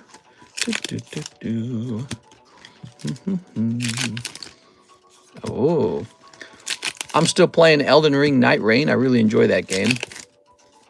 We are. Still really tough. There you go. Not a casual game. I think that's what I enjoy about it. Oh. Okay. Ba-doink. I had to get like a recording setup going for that so you guys can watch me play sometime. We had to get a recording setup just because when the new Pokemon game comes out, we had to do some videos on that. That'd be nice. Okay, there it goes. Solo, are these cards expensive if you grade 10 items? Don't know what this is. This is Union Arena, Kaiju number 8. We got other Union Arena cards like Full Metal Alchemist. There we go. All right. Almost time to get new sleeves. This is your last box. Last box, guys, and then we move on to some other cards. So how's it looking, Zolo? Are we going to be doing a shipment for you right away? Only problem with your shipment I'm seeing is that it might actually be more than a $40 shipment. So we removed the bulk, but the hollows actually make it pretty heavy because I can see how many hollows you have. You have like 1 trillion of them. Let me show you when it gets over to it. $40 shipment is a 2-pound shipment. Anything over that, it costs more. Cold case? I don't know if a case is cold just because it doesn't have a signature in it. But I know if a signature popped up, that would probably be very hot. All right, here goes. Ready? Ah, that's not cold. How nice. Look at that. That's a double star. Now, this isn't the hand-drawn signature, is it? Is this exactly what you're looking for? Let me know. There we go. Look at that. He was just asking if this was a cold case. Here we are. Set that there. Wow. Scripted. Yeah. They did that on purpose. How did they plan that? This. How much is that card? Here we are. I don't know how much it is. Okay. Sometimes a signature can get really expensive. Sometimes they're a little cheaper. Of course, to get the real value, you also have to know what they're... That's the stamp signature, but it's still really cool. Okay, so he's saying there's actual hand-signed signatures in this set. That's interesting. We have more of this if anyone wants to open any. All right. Should be under the menu under Union Arena. Kaiju number 8. There you go. Now, let me show you just how much bulk you generated from this opening, because it was a pretty huge amount. Is that 700? I don't know. Ugh. I might do some Code Geass later. Yeah, Code Geass, that's a fresh case. Barely any of it opened. All right, so you get a little top loader on that one. So these hollows, check this out. Mr. Sean, here's a problem. You got so many hollows that it's actually a pretty heavy chunk of hollows. All right. I don't know if that's 2 pounds of hollows, but you'd be surprised. Cardboard's pretty heavy. I'd say that comes to about maybe about 1.5 pounds-ish. It's real close in my mind. Feels like it hits really close to 2 pounds. Oops. Ooh, don't move anywhere. $96 a box ain't bad. There you go. Yes, we were selling this to just get rid of it. We were not asking for like really anything, like a profit. No profit. We weren't asking a profit. Again, what happened was I had ordered too much of this because of a dumb supplier shipping it to me like 2 months later when I didn't need it because I'd already stocked it with a good supplier. So I had like a surplus of this stuff and I just needed it to sell to get my trapped money back out of it. Okay. All right. But you get so many packs. All right. There we go.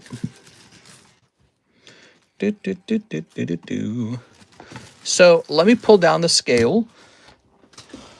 Mr. Sean, did I get your phone number? And I can't remember. Did he say he wanted to ship right away? I can also help you with grading if you want me to send this off to an American company to grade, like PSA. I do PSA for 40 bucks, so we can do that for you if you'd like. Okay, let's see.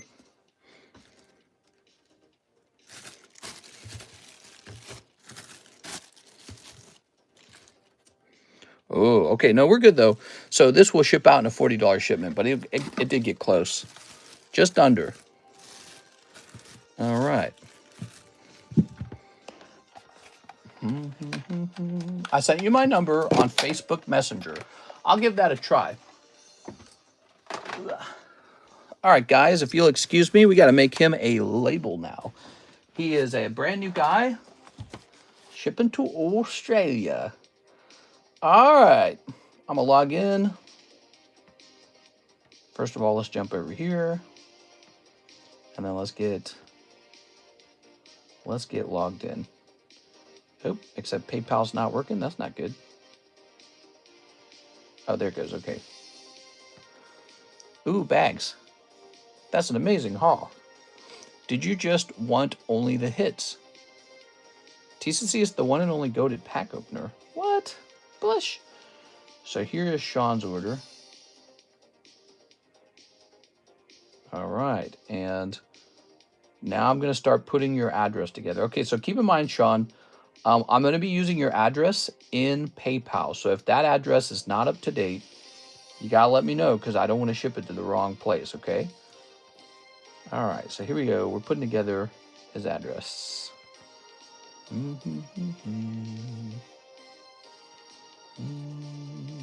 I'm moving to New Jersey. Yeah. You know, CS man, if you ever put together a really big card collection yourself, like a really impressive one, like let's say you go down the card collecting rabbit hole and you put together like $1 million of a collection, you might want to live in a tax-free state too, actually. Because one day when you go to sell those cards, you're going to want to pay less taxes when you sell them. You know, that's just smart. There we go. All right. We need your email. There's your email. Now, just the phone number remains. He said Facebook. Let's try that. All right, so I'm going to try and log into Facebook here, guys. Facebook, where is it? Here it is. Okay, I think I have to swap over to, let's see. How do I do this? Switch profile. We want to switch over to this guy. Okay. And here it is. We got it, Mr. Sean. All right. So now I just got to type it in.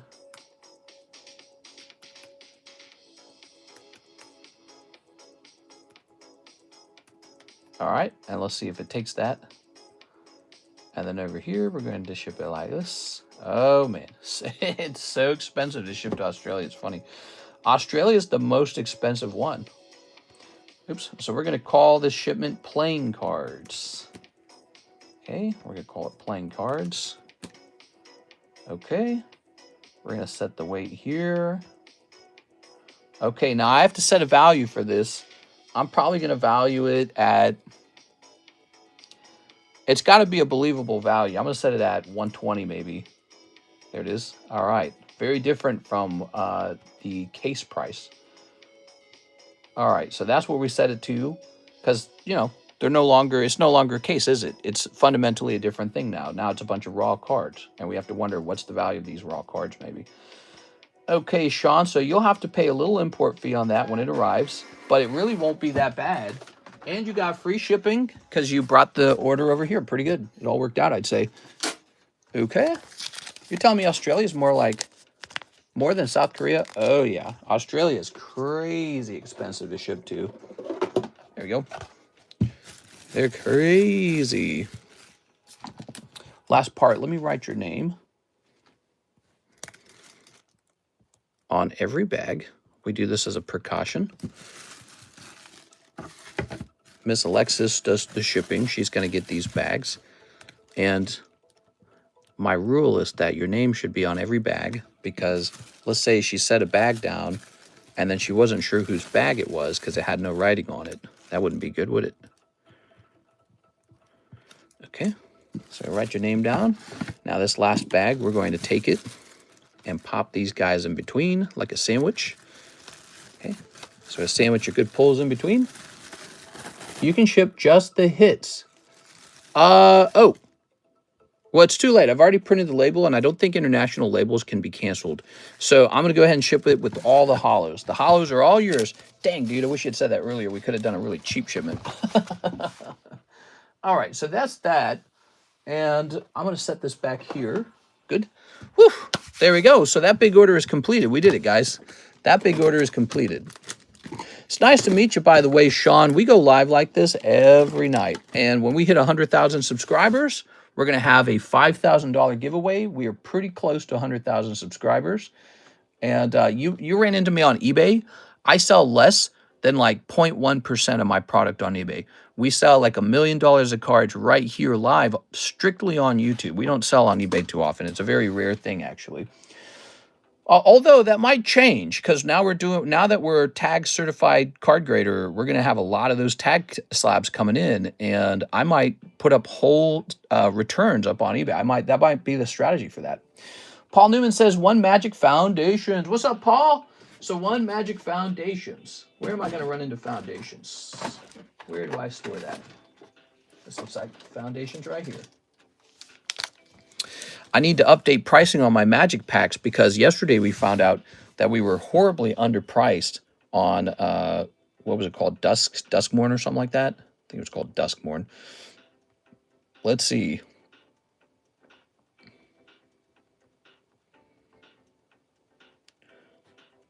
Let's see. Mister, I won another parlay. I spent $8 and made $320. Woo! All right. Wow, haha, interesting to see others from Australia.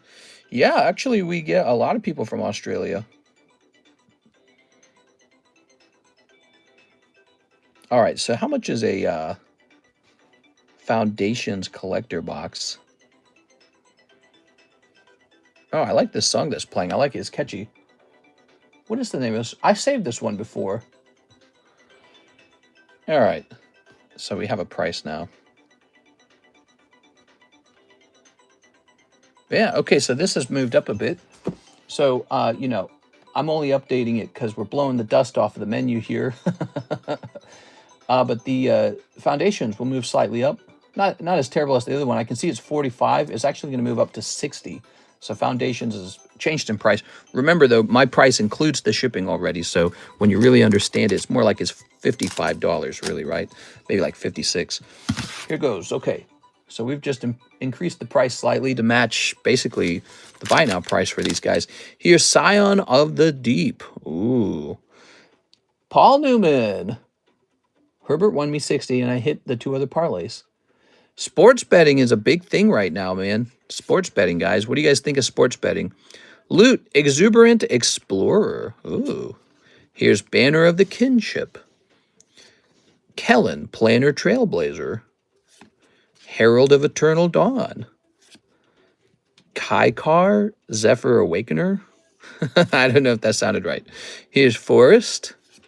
Hero's Downfall. Oh, no. Mild-Mannered Librarian. Skyship. Fiery Annihilation. Involuntary Involuntary employment. He's not a slave. He's involuntarily employed. Marauding Blight Priest, Incinerating Blast, Cather, Light Shell Duo. All right. I was talking to AI about improving my live stream content, and it said it wasn't capable of watching videos. Like, it can't do that. But it said what I can do is I can use other software to download my entire live stream into a script, and then I can upload that script to AI, and the AI can analyze my live streams and tell me how to make it better. Isn't that interesting? I'm gonna have to try that sometime. Ooh, very nice. All right, Paul with the P. Mr. Paul. I have a bookie. You have a bookie? There we go. All right. Most bets I make are $8 to $10, higher payouts, less risk, reward. You guys bet on DraftKings. I throw $40 at every bet. I use Betska. Here we are. All right. Very nice. What do we have here? We've got Wigglytuff. All of society seems to be really into gambling lately. Have you guys noticed that? You got Pokemon cards, sport betting, Las Vegas casinos, online betting, online casinos. You got Labubu now for like kid girls to do gambling. Yeah, society really likes to gamble, man. We like RNG. It's very interesting. I don't know if there's a point where it's too much, though. Makes you think there could be a reformation one day where people are like, all right, we got to slow this down. So Mr. CS Man is a lucky man. He's walking away with a Celebi now. Here it is. That's his. CS Man, Shining Celebi. All right, make me regret selling this to you, Mr. CS Man, because one day, you know, this card used to cost, it was probably $1,000 one day, and you can see it's gone up over time, over and over and over and over again. There it is. All right. Young boys are into Labubus. Girls, boys. Let me toss you a free slab there, Mr. CS Man, for that one, okay? I'm going to toss you a free slab. This is the bonus slab, because you paid it off pretty fast, actually. So let's see what kind of bonus slab we can pick out for you.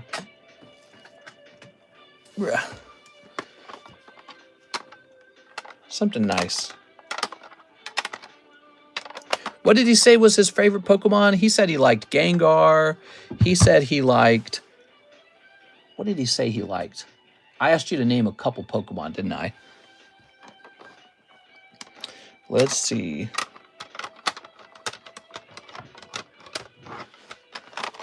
Picture, please. Yes, let's get that picture. Look at these. These are all slabs that I've never priced. They're just waiting to be priced. Rapidash? Yeah, what were your favorite Pokemon again? I can't remember. Pikachu. I like the most valuable ones. That'd be somebody's response. I think he said his favorite Pokemon was Stunfisk. It's a special day for CS Man. The way it'll work, CS Man, is you'll hold this card for a while, and there will be a point in time where Pokemon cards will kind of go sideways, meaning they won't make you money anymore. They won't be going up. They'll be going sideways. And then after they've gone sideways for a little while, they'll start going down too, okay? When that happens, your #1 job is to not freak out and sell. That is the hardest thing to do. Just like the stock market.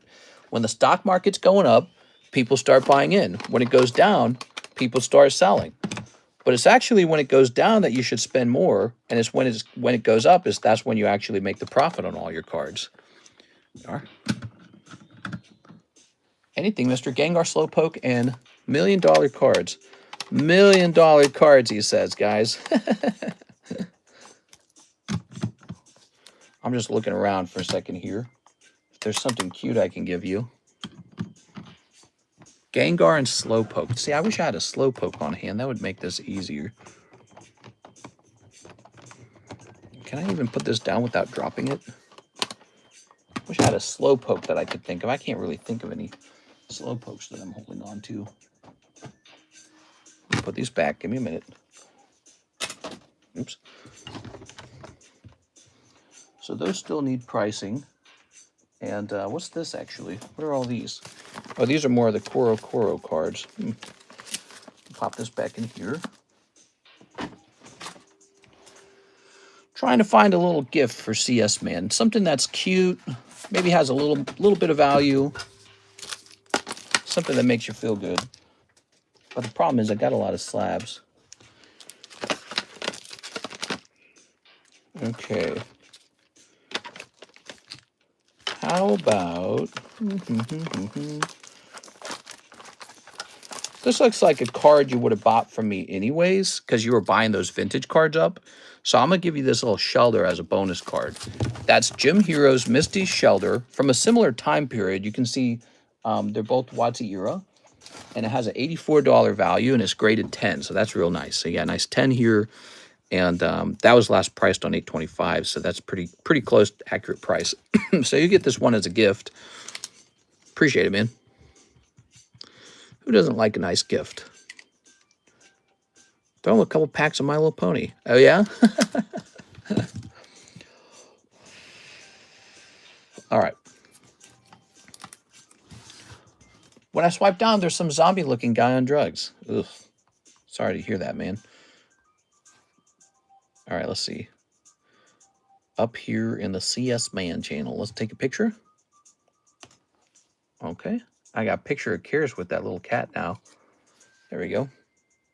She told me she is feeling so much better because of this little cat. Oops. Actually, I just almost shared the picture. Let me see that picture. I got a picture of the cat wrapped around her neck, sleeping on her. All right. CS Man, this can go over here now. We got your pictures. Good. All right. So this has been a pretty decent stream today. Okay, guys, the queue is officially empty now. So now you can send in an order if you'd like to purchase something. Mister, did you pet the kitty? I pet the kitty.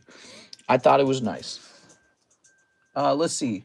If we have a break in the orders, I'm going to work on the next guy who needs a round of shipping. And that would be Sina Afshar's out again. Okay, we got all his slabs. Here they are. Piece of dust there. That one's free.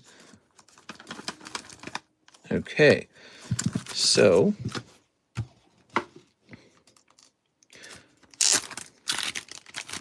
first thing we're doing is we're putting these into new sleeves. That's not what we do. What we do is we remove the stickers.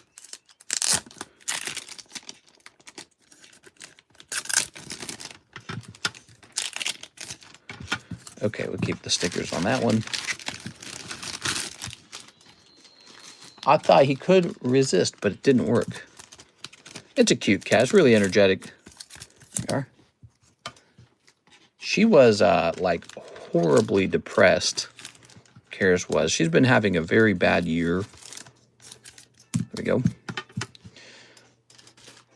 And I guess she's just someone who doesn't do well without like having a pet or something. I don't know. So it's a thing we talk about. And so now we have a pet. I don't know. It's just one, though. We are. We'll see how it turns out. You got a new cat? Yeah, we got Karis a cat over the weekend. So that's what we did over the weekend. We are. Just one cat, though. We are. We might train this cat to be an outdoor cat. All right, so there we go. That looks nice. Okay, and now, all right, sit on the back of each of one of these. One leads to 3. No, that won't happen. Nope. Here we go. I've been meaning to tell you, because I care about you no matter what you move. I want you to make friends till the holidays. The holidays are depressing, yeah. Well, you know, I asked ChatGPT, my only friend in life, ChatGPT. I asked ChatGPT about making more friends, you know, because I'm a bit lazy about it, is the truth. I'm actually pretty good just kind of being chill on my own. Karis gets really pretty badly lonely herself. Maybe I'm the less sociable one, ironically. But here we are live every day. So Karis points out, well, I get a lot of, you know, social back and forth in terms of conversation.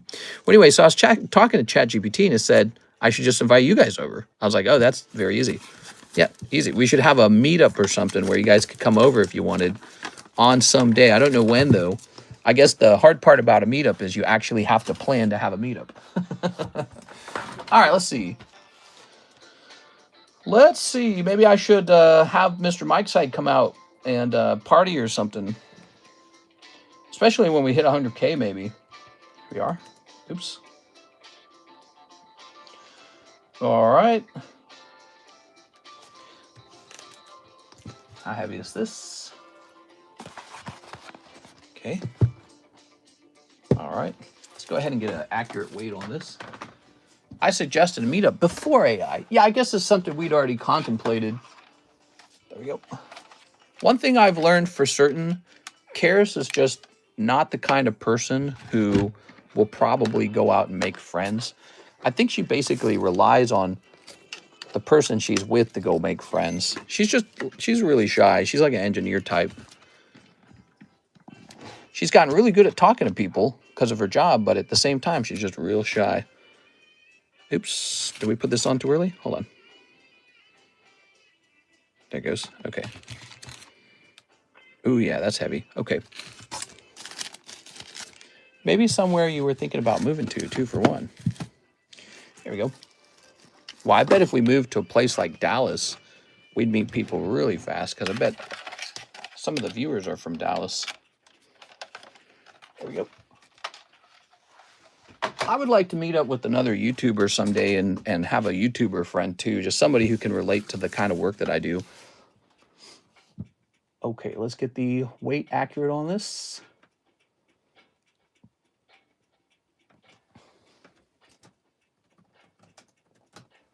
Okay.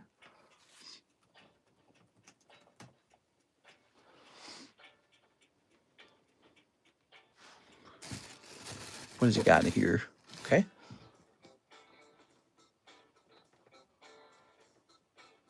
All right, we're going to set the value.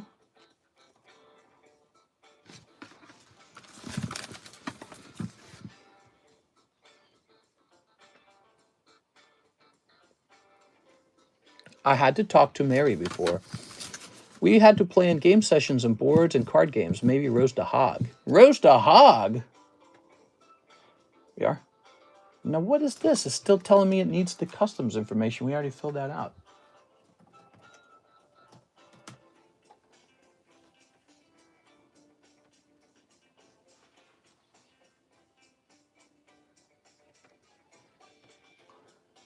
Okay. Let's try that again. Is it not liking my customs form?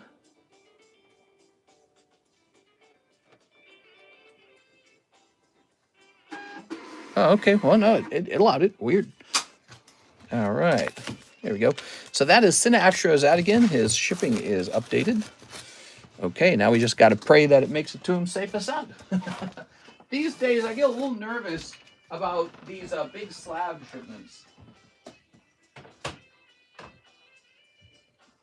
always worried that now with all these import fees, you know, customs is going to spend more time like, okay, what's in here? You know what I mean? It's like, definitely not $1,000 of Pokemon cards. All right. And what is this? Oh, yeah, I know what this is.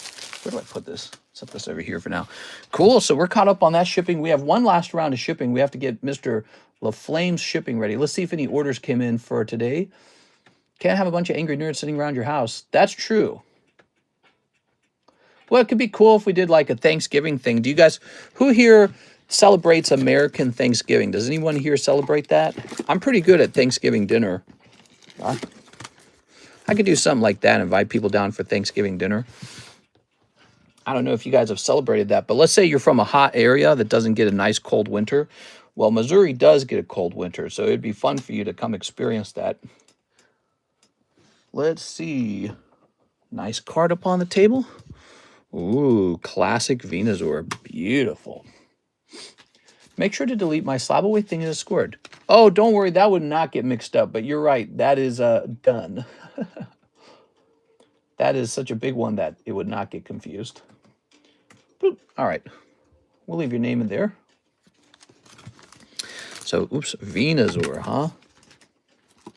All right. I do be blessing the food. There we go.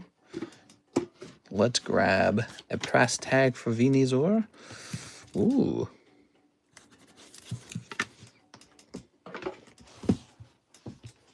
Okay, and let's go grab this card over here. Okay, PSA 10 Classic Venusaur. Oops. Venusaur. All right.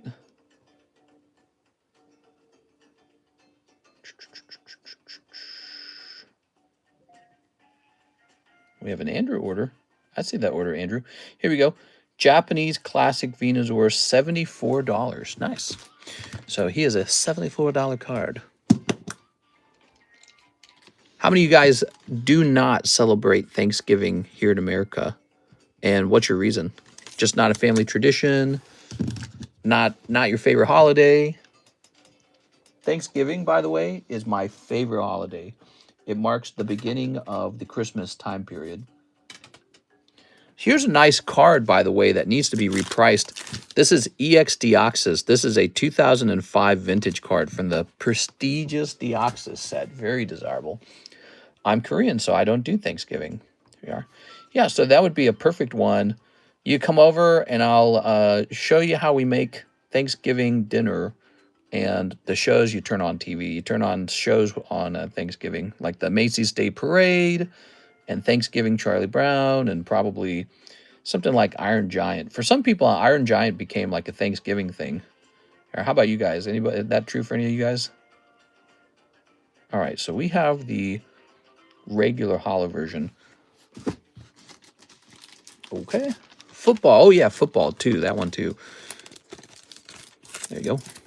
I remember we would go out and play football because a lot of the kids were outside playing football on Thanksgiving. But that also, it's the beginning of football season, right? Is that right? Tell me what happens with football. I'm not very good with that one. There you go. Do you have any tips on how to convince my parents about Pokemon? I spend my money, but they don't understand this, so like it's super odd for them. Yeah, you have to explain to your parents that number one, you're just having fun, and this is how you like to have fun. So you'd be like, Mom, Dad, everyone has a thing they have fun with, and this is what I like. But the other thing you have to convince them about is, how Pokemon card prices have been skyrocketing consistently for like 6 years. They don't seem to be stopping. Baseball cards are skyrocketing. It doesn't seem to be stopping. So you have to frame it as sort of like a rare collectible piece of art. And I think that's important too. I believe you when you say your parents don't maybe don't trust it or something, because it is like so common. I hear that all the time. And it's funny because it probably stops some people from getting into the market, having their parents disagree with them. Imagine if everyone's parents were supporting on Pokemon, it would just get even more severe, wouldn't it? So it's kind of a fascinating issue. But yeah, I mean, there's a lot of prominent, wealthy people who have begun collecting Pokemon cards, and that's why the prices have moved up so dramatically. So, for example, like today, you could show them the last sold on, the Koro Mew is now 12,000, but in February it was a $3,800 card. So there's this big transformation in the cost of the cards going on right now. We don't know where it stops. It probably stops and kind of reverts a little bit at some point, but we don't know when it does that. Maybe not for another year. We don't know. So it's just anyone's guess. But yeah, I would tell her it's not like, or tell your parents it's not like gold. It's not like crypto. It's not like stocks. It's its own thing. It's a called a collectible. They're rare. Millennials collect Pokemon cards like crazy. We're all getting older and we're collecting Pokemon like crazy. Exactly like that Shining Celebi, in fact. And because that would have been our time period. And yeah, so ultimately it is a gamble. All investments are gamble. When you go buy Google might be overvalued. It might crash one day. When you buy Amazon and Walmart stock, those might underperform. They might be overpriced. They might crash. If you buy, like some new company just came out, that could crash. So if you told your parents you bought, I don't know, like $5,000 of stocks, they'd probably be like, oh, good. But if you tell them you bought Pokemon cards, they'd be like, what? So they just don't understand it. And what you can do is help them understand how prices have changed. There are some charts that show Pokemon cards have moved up in price very dramatically compared to like stocks and even crypto.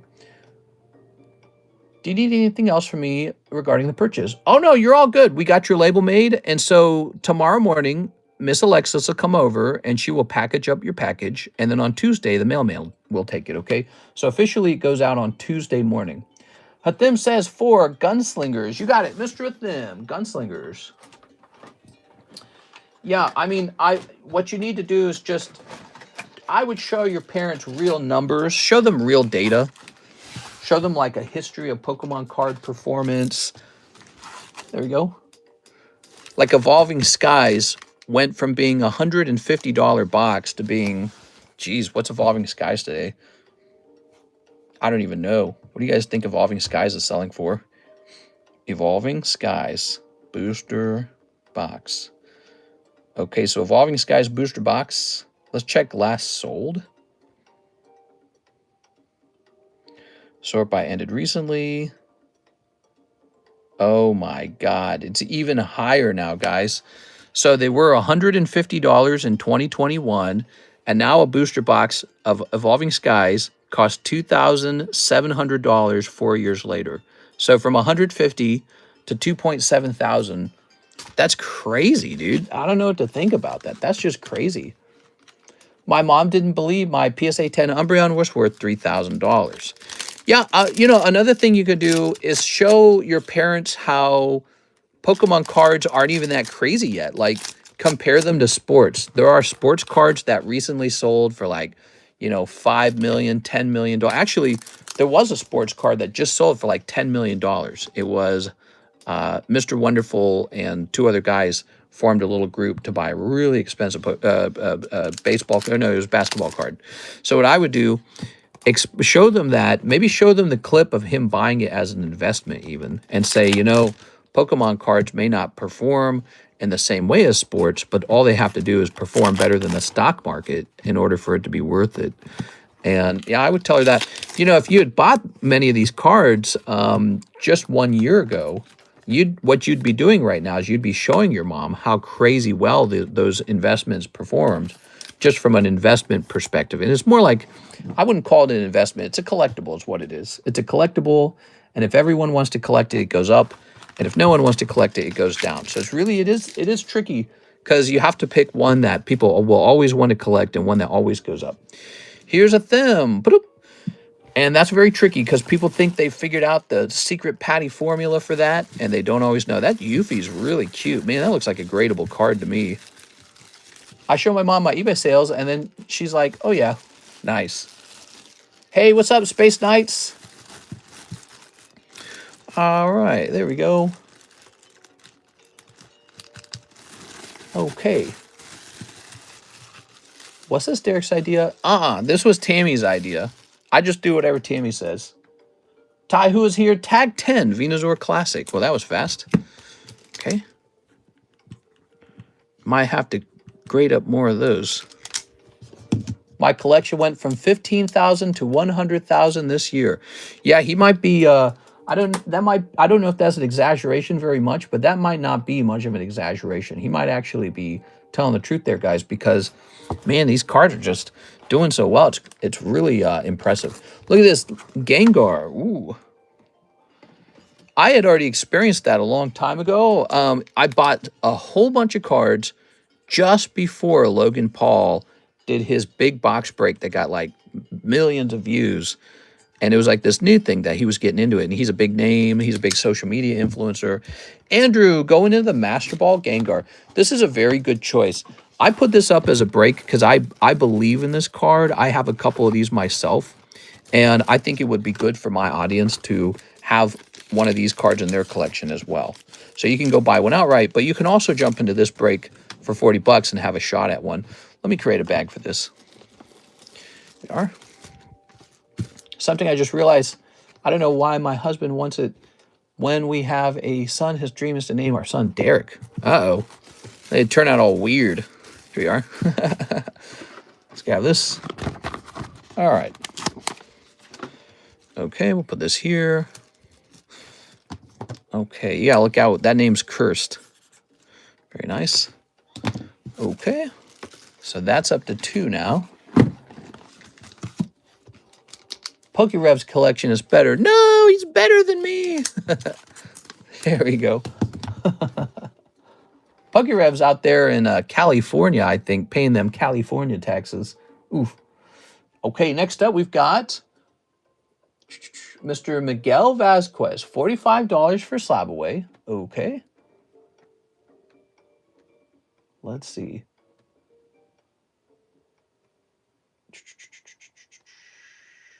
So you have $90 remaining. $90 left. Pretty close. Looks like you're going to get it finished. 5 trick-or-trades, and here is who they are for. 1 for Cody Hodges, 1 for Alex, and the rest for the next 3 orders. Oh, nice. Okay. So he's handing out the rest to you guys, the audience. 6 months ago, I bought a bunch of the sealed promo packs from Charizard UPC. I paid sold for $180 last week. Moved to Delaware, 0 sales tax. Here we are. So we got 1, 2, 3, 4, 5. All right. PokeRev should be in Florida. Oops. I'm moving to Florida. Now, I'm debating where to move really hard right now. Karis and I have this one shot to move in life. We're probably not going to move again after this. I don't know. Maybe we will, but moving's hard, man. It's costly and it's hard. Hard on you mentally. Okay, so 1 for Cody Hodges. Ready, Cody? A gift from Mr. Miguel. Okay, so what do we got here? We've got Fluttermane. Look at that Fluttermane. Okay. Ooh. Very pretty. These are the trick-or-trade booster packs. They're $2 a piece. Okay, so this is for Cody Hodges. Let's see. Does he have a bag? I don't think he has a bag. I'm going to create a bag for Cody Hodges. New bag. All right. Nice. Boop.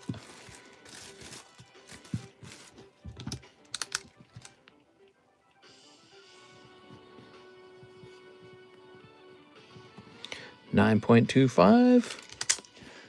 All right, if you guys are enjoying tonight's stream and you've never smashed that subscribe button before, give it a try. Smash that subscribe button. It will let you know when we're live, so it's very convenient. Okay, so this one's for Alex. All right, sometimes we stream at erratic times, and YouTube will help you know. Oh, yeah, look at that. Giving Mr. Alex a Gengar. Look at that Gengar, guys. Beautiful. All right, Mr. Alex. Good. All right. Ooh. Tossing this in here. Okay. Now, these 3 packs are for the next 3 buyers, I guess. Cool. Very nice. And let me set you up with the little listing over here. We keep track of the donations because we like to know how much everybody gave by the end of the month.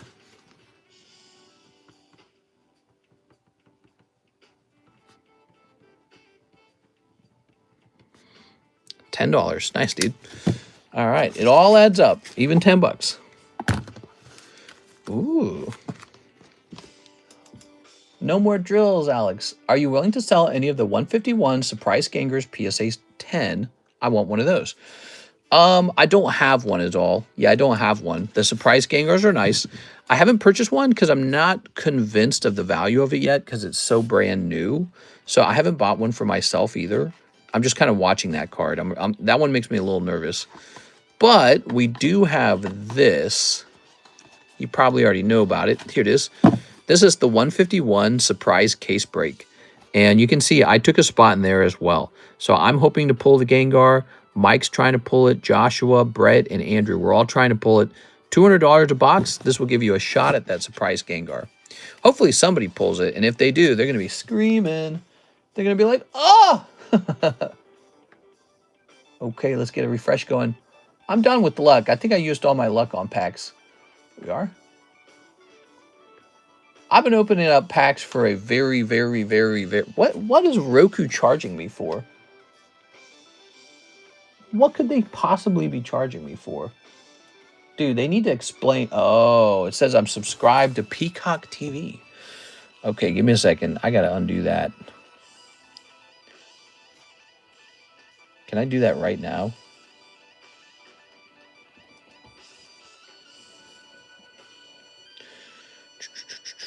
God, that is so stupid.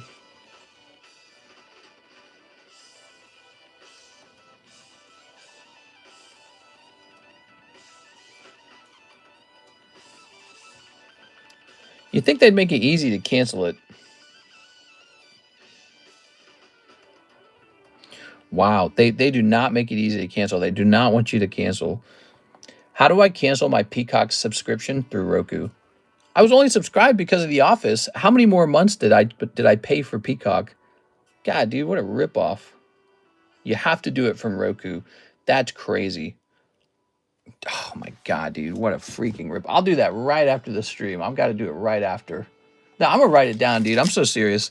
If I don't get this done, they're just gonna charge me forever. Crazy, man. Subscription models should be illegal, man. All right, so I wrote it down. Subscription models are such a scam.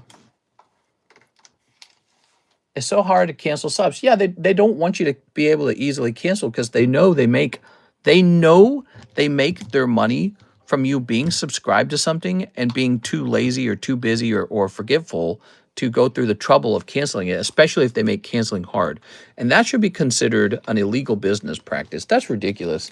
Like, I went to the actual Peacock app and it said, oh, sorry, you can only cancel through Roku. What? Why? Why would that be the case? Well, because it's simple. They don't want you to be able to cancel through their app. Of course you should be able to cancel through the Peacock app. What a crazy, stupid...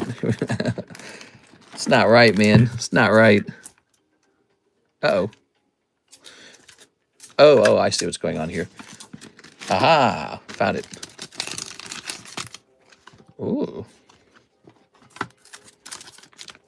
Luck is one opportunity and preparation meet is either that way. Just did it. There you are. You just reminded me to download Rocket Money to make sure I'm not paying for something I forgot about. Yeah. Yeah, there's apps now that help you recognize if you're still subscribed to something you shouldn't be. Any mid-tier Sabaways I could look at, like $1,000 to $3,000 in range. I want one more thing I want to hold on to forever.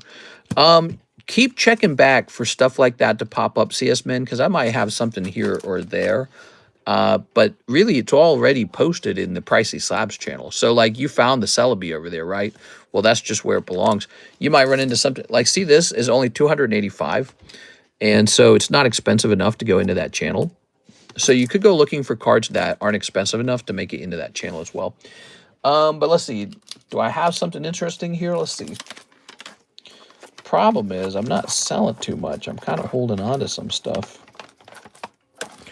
Yeah, I'm holding on to some stuff. I need to put some of these slabs away somewhere. I have too many slabs stacked up here. Let's see. Let's price up another card. We've got Articuno 8, first edition fossil. That's so beautiful. That's such a beautiful card. That is a freaking beautiful card. Let's see. PSA 10, Articuno, first fossil. There we go. Oh, I typed in PSA 10. We want PSA 8. PSA 8, which is going to be way cheaper. Way more affordable. I wonder if this could be worth cracking and sending to tag grading. So it's 180. Tag grading might have different standards for it. Yeah, I think probably an 8's fine. It's got a pretty obvious white dot there. It's a pretty strong dot. Okay, beautiful Articuno here. Let's put him in the live customs. I'm going to write down live on this one. He deserves to be in the live customs. Okay, we'll put that guy in the live customs. He's a really nice card. All right. That close to pricing him. And I said, wait a second. Ooh, somebody waiting for somebody to join on that one. Here's a nice card, the Gengar Carddass Quest sticker at 900. Okay. I actually really like that. And let's see. Legendary Reverse Hollow Articuno is fire. When you compare to like high-grade slabs, like 30 to 50K, it's good games. Yeah. Yeah, some slabs get really expensive. There's a point where it's like bizarrely expensive. All right, we have a Mr. Athim order. Hey, how's it going tonight, Mr. Athim? I hope you're having a good weekend. Monday coming up, huh, guys? 2 Gundams and shipping. Oh, yeah. Shipping time. It's a good time to get all your shipping done. We might just have to take a moment and get Mr. LaFlame's shipping done next. Here we are. There's no orders in the queue. You're also going to get this as well. So you get this free pack from Mr. Miguel. That's a gift. Could you show off any of your long-term holds? I might pick up something on Feebay. Here we are. Well, the only problem with that is I have a bazillion long-term holds. So, you know, what you would see go by is just a ton of slabs. And so, yeah, I could show off my collection sometime. I usually do, actually, just pieces at a time. I don't have like hours to show off the whole collection, but I got a whole bunch of slabs, and it's pretty easy, Mr. Thim. If I see something and it looks good, I just buy it. That's it. It's not like I sit down with the deep calculation or something like that. I go, ooh, piece of candy, like that, and then I just buy something. It is kind of like this. Like I wait till I have a little money, and then I just go buy something with it. And that's because, you know, at this stage, it's not some deep, complex strategy anymore. I've already got everything. That's what I was saying about this. I was saying when you have all the Gengars and you don't need any more, you just go, now what? And then you end up buying weird Gengars. So that's where I'm at. I'm at the stage where I'm buying up weird stuff like poker cards. Okay. Mr. Hathim. Love those poker cards. They're so nice. And I feel they're underpriced. I feel that they are. For what they are, I feel they're underpriced. Old vintage cards, the fantastic artwork set on them, and they're so cheap compared to like Top Sun. Top Sun's so expensive in comparison, and to me that feels like something that poker cards could do in the long run. I'm thinking of getting the PSA 10 Obsidian Flames Charizard. Sure. Well, you could buy that. Why don't you buy the Sword and Shield Charizard from Crown Zenith? You know, you could do that. Why don't you buy the Charizard from, I don't know, Pokemon Go or something like that? There's so many Charizards. It's difficult to just pick, you know, the right card all the time. So, you know, when it comes to buying cards, I would just find something that you're enjoying and pick it up. I wouldn't overthink it. This. All right. The most important thing that I did was I just added a card to my collection, you know. But we got more slabs for sure. We have a lot of unpriced slabs, by the way, Mr. Thim. Not just that, but we have more always coming back from grade.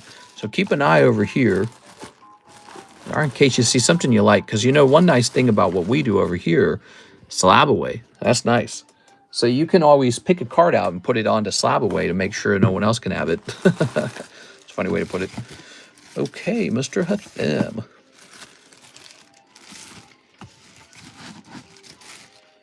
Oh, this all won't fit into one box.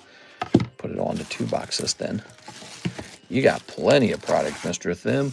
You don't, oh my gosh, you got 4 boxes, huh? You got 4 boxes. 4 boxes. What are we going to do with that? He's got 4 boxes. So, first of all, we're going to do this. Hathim ordered shipping, and he's got 4 boxes. Crazy, bro. Please read last comment. Luck is when opportunity and preparation meet. That's what I read. Guess there were supposed to be more. Let me go to all messages. No, I didn't see anything else. Very important to share your blessings. Yeah, I agree with that. Here we are. Yeah, sharing your blessings is a good thing. You can't be screwed, you know. All right, so there's that.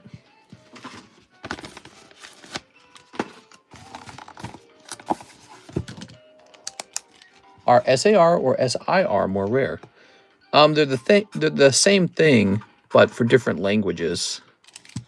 So, you know, it's like, think Japanese is SAR, and in English it's called SIR for some reason. They're like, give it a different name.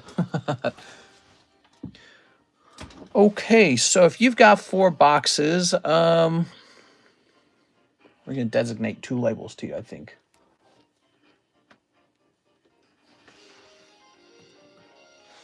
Okay.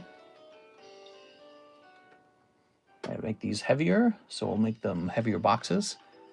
He wants it shipped in a briefcase. That's about 200 in shipping. Print number 1. Is it good to be my first box Mega Symphonia? Sure, you can do Mega Symphonia. That's a nice box. Nothing wrong with that. All right, there we go.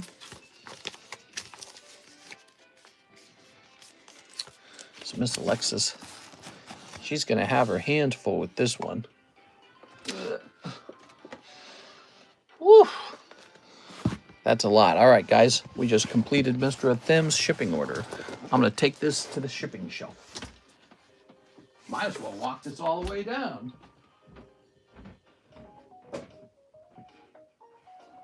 Won't even fit over here. All right, there we go. That is a big shipment, dude. It is Monday. Time to get that shipping done. Thank you so much, Athem. Let's see what other orders have come in. Okay. Normally Sunday is a slow stream. We have a big order. Morgan David John. He says $200 to Slab Away and 10 Pokey Shuffles. Thank you, Mr. Morgan. That's a big one. So you have the Cosmic card. This goes down to 400. There you go. Good idea getting that paid down. Now, 10 Pokey Shuffles. First of all, you got this. I spend more money on Mr. than my wife. There we go. What? It's an investment. You're investing in your future. Here's Sinistra. Honey, it's an investment. There you go. Well, who earned the money, Hathem? That's right. There we go. Very nice. Brave is the best web browser. I've heard of that. The new tracking browser or whatever. I just use Google Chrome. I can't be bothered. Morgan, here goes. Big order by Morgan. 1, 2, 3, 4, 5, 6, 7, 8, 9, 10. There it goes. What do we got? He got the 5 lives. Dang. And Meganium. Dang. And Dodrio Square Cut. Wow. Dreams really do come true for you. All right, Morgan. You did very well tonight. This is a big snipe. Okay, so we got 1, 2, 3, 4, 5, 6, 7, 8, 9, 10, 11, 12, 13, 14, 15, 16, 17, 18, 19, 20. Wow. You just did the thing everyone wants to do. Go. Now, we're going to grab your other cards first and then pray that the Pokey Live Customs are hot. Guess that means we're ready for another square cut card. Dodrio. Oh, yeah. Nice, man. So you went from 50 bucks to 200 bucks in value. That's pretty good. Morgan. I might just call you D for the middle initial.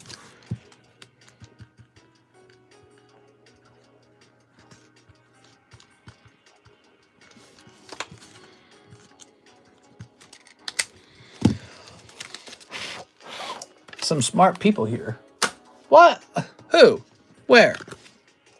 5 live customs. My AC unit stopped working, but luckily it was a simple $150 fix. Nice. So we got 1, 2, 3, 4, 5. There you go. That's 5 deep. Wow. So nice. What's going on over here? Bigfoot or $60 of store credit. Ah, you must make a choice now. Here it is. He returns Bigfoot. His original value is $200. You may have this Bigfoot or $60 store credit. What would you like, Morgan? 60 is more than you spent on the entire round. How crazy is that?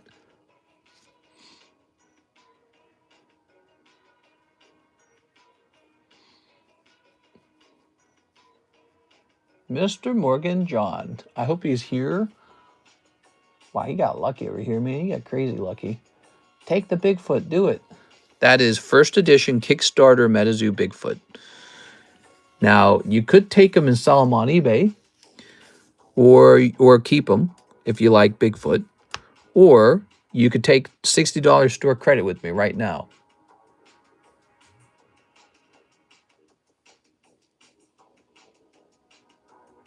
Okay, he's not here. So by default, we give him the Bigfoot. That's what we're going to do. All right. Toss that. I don't think he's here. Is he here? We'll do that for now. Okay. Actually, no, let me put this back in the sleeve. Should I open another Jungle Japanese? I'm really considering it. It's a cool pack. There you are. Morgan D. John. It's, you know, it's a lot of fun, and the packs just get more expensive every year. So, you know, I never feel too much regret over the vintage packs I open, but sometimes they're cold. But, you know, it kind of averages out. That's what you have to understand. It averages out. All right, now we have Maurice. I want to slab away that Carddass Quest sticker Gengar. You got it. This is going to Mr. Maurice. There it goes, guys. Gengar's taken. That didn't last too long, did it?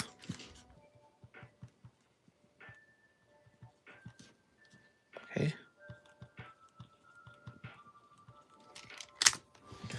All right. I am Maurice.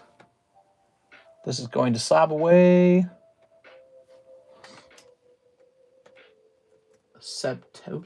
September 25, Maurice. PSA 10, Carddass Quest Gengar. $900, $880. All right, $880 to go, Mr. Maurice. Good luck with that. Here's a cool card. Josh. Now, this is actually Maurice's.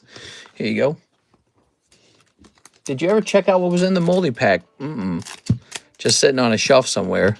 I think I know where it's at. Here we are. Sitting there forever, probably. Here's Ogre Pond. Look at that Ogre Pond. I bet you I could go get those cards and they would just grade like normal. I don't think that the mold affects the grade. I don't think they care. We'll see. Because we've sent moldy cards in and had the commons grade 10, didn't we? We pointed that out. Oh, you're up top, of course. No. Wait. Maurice. This goes to Maurice. PSA grades La Boo Boo cards now. I want to get my La Boo Boo cards graded. Let's see. Marco. New bag? Is this a new bag? All right, Maurice, new bag. You have a bag because you got this booster pack for free, Maurice. Is it Maurice? Is it Morris? Yeah. All right. Cool.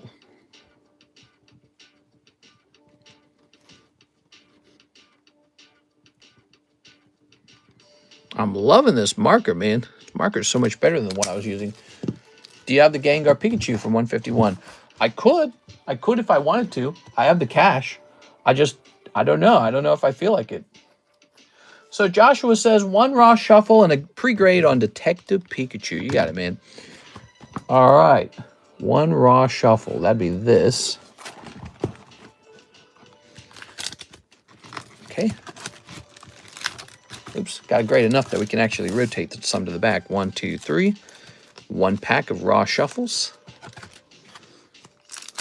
Ooh, that's an XY era card. Unpheasant. Glaceon. Eevee. Sprigatito. Dragonite. Ooh, that's not bad, actually. That's kind of a hit round, isn't it? So that's probably like a hit pack. He got that for $10. That's not bad. Okay. Gonna have to make more of those eventually. Joshua, your bag's up here. Ugh.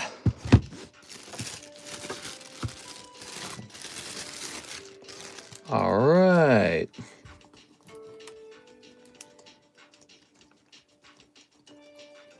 Oh, Detective Pikachu, huh?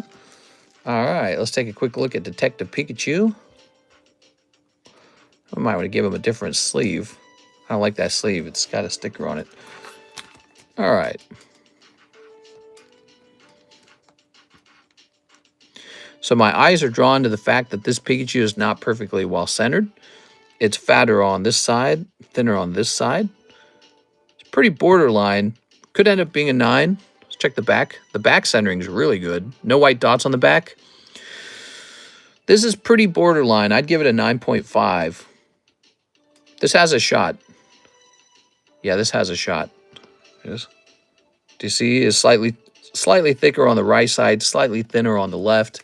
I'd say that's probably right on the borderline between a 9 and a 10. There you go. I hope that was helpful. Oh, nice. Didn't know those were 10 bucks. There we go. All right. There we go. Thank you, Joshua.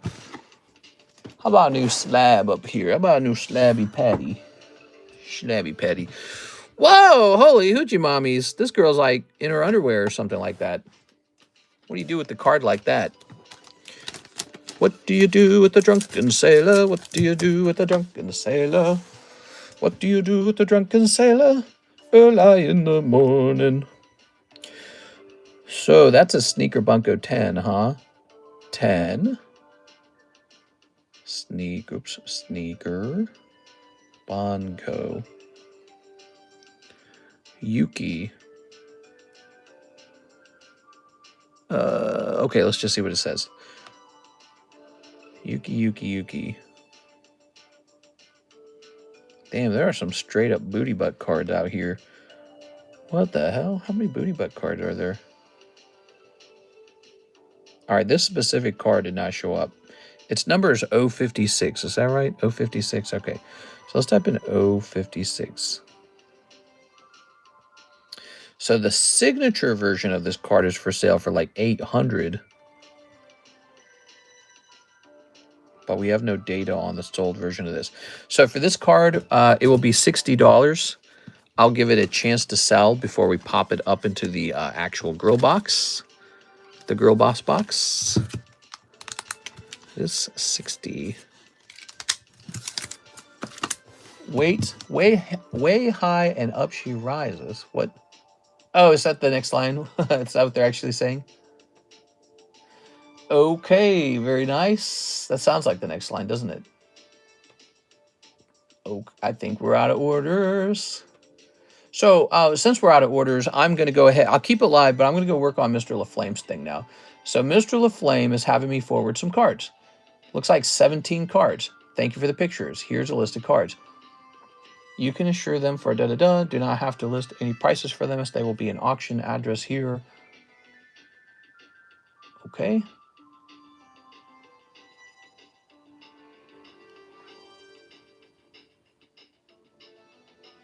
Okay. So, and it's 17 different cards. So let's put together this shipment.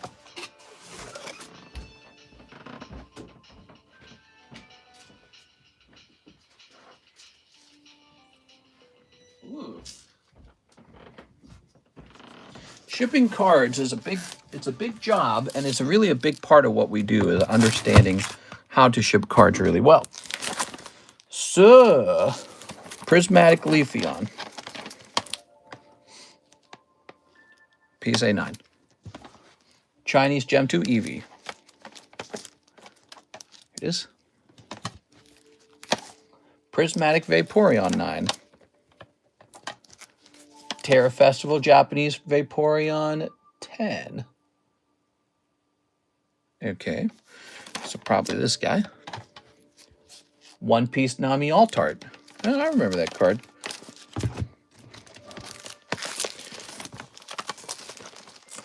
What do you do with the drunken pokies? What do you... So, the Nami is... I'm betting it's this one. SV Promo Eevee. Okay, an Eevee Promo, huh? Will this be on eBay? This will eventually make it to eBay, yes. That's exactly what's going on here. These cards will be going to eBay. I am forwarding these to a consigner for our good friend, Mr. LaFlame.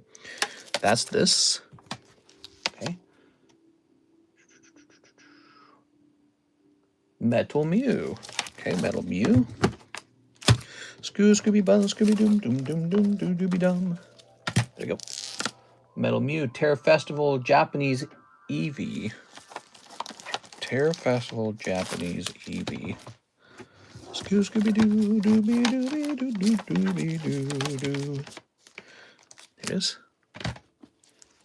So he got that in a slab break. Pretty cool, huh? Prismatic Evolution Terrapagos. It is. Snorlax VMAX, CGC 10. Snorlax VMAX. There it is. 1999 Top Squirtle. Top Squirtle. Okay. Umbreon Master Ball. Umbreon Master Ball. All right. This one. Ace of Diamonds Bulbasaur. Ace of Spades Mewtwo. Ace of Spades Ho-Oh. Okay. Scooby-Dooby-Dooby-Doo. Okay. Kyogre PSA 9. Ah, that was a real pity, the PSA 9 Kyogre. Oh, this is actually PSA 8. You mean the PSA 8, right? How did that grade 8? That's too bad. Okay, Kyogre 8. King of Diamonds Palkia. Okay, that's a nice one too. Okay. And so the rest stays over here. Is that right? Okay. So this is the shipment. That's a nice chunk, huh? And then over here, this is what remains. So here you go for your records, Mr. LaFlame. He's keeping that cloud, huh? Whew, that's hot. He's keeping this Charizard. This was a mega break we hosted in the past. He's probably worth way more than 3,000 now. Isn't that cool, guys? So we hosted this as a break in the past, and Mr. LaFlame won. Actually, the first round, Mr. Team Rocket, what do we call him again? Is Team Rocket's, I'm mixing its name up. Team Rocket Grunt, there we go. I was thinking Team Rocket Returns. I was like, that's not his name. Team Rocket Grunt. Mr. Team Rocket Grunt pulled that Charizard on the first round, sold it back to me instantly for like, I don't remember, it was like over $1,000. And then I hosted the break all over again, and it finished twice. But the second time, Mr. LaFlame actually pulled it. But I think he had bought a lot of spots in that break. That's how he did it. That Kamzat is sick. You like it? Yeah, we used to sell some UFC cards. I can get them again. All right, these go back over here. Good. All right. Those go back over there. All right. Now, pull this back over here. Lovely. So this is all getting shipped. Let me print a nice label for it out, guys.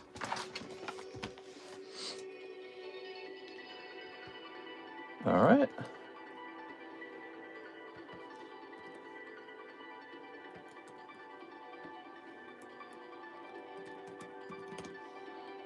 Okay.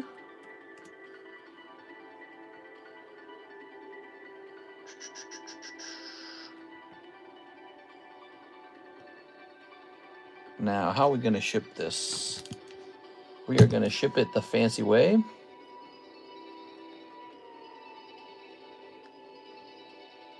And we're going to have signature on it. Okay.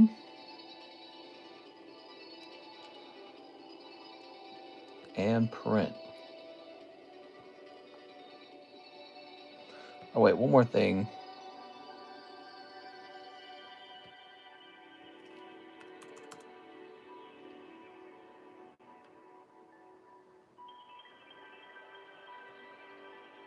Whew. Stamps has encountered an error. Of course it has. When does Stamps not have an error? When does it ever just ship the stuff?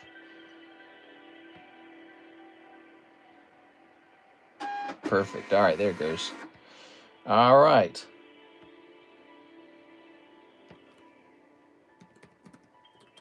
Give me a second. Just informing him what the cost on this was.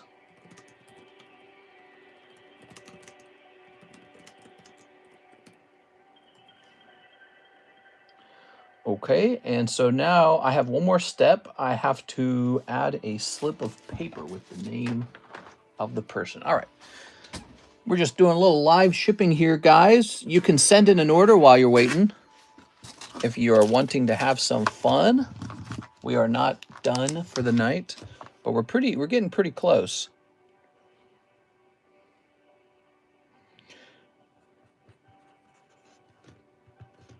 Okay, give me a second.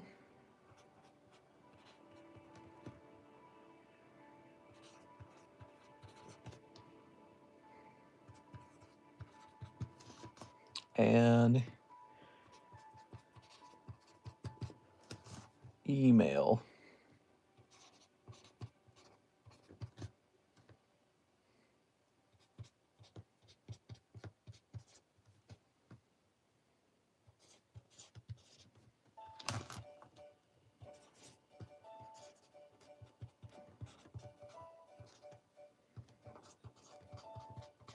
All right. Perfect. Okay, so we've got a super expensive label. And we've got this, and what I'm going to do for a moment is move this over here for you guys. Whoa!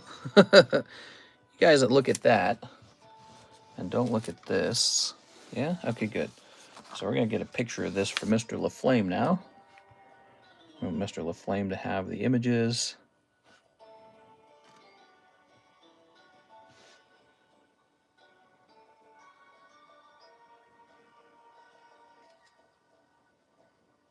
Okay. Yeah, make sure I'm doing this correctly. This is a public address anyways, isn't it?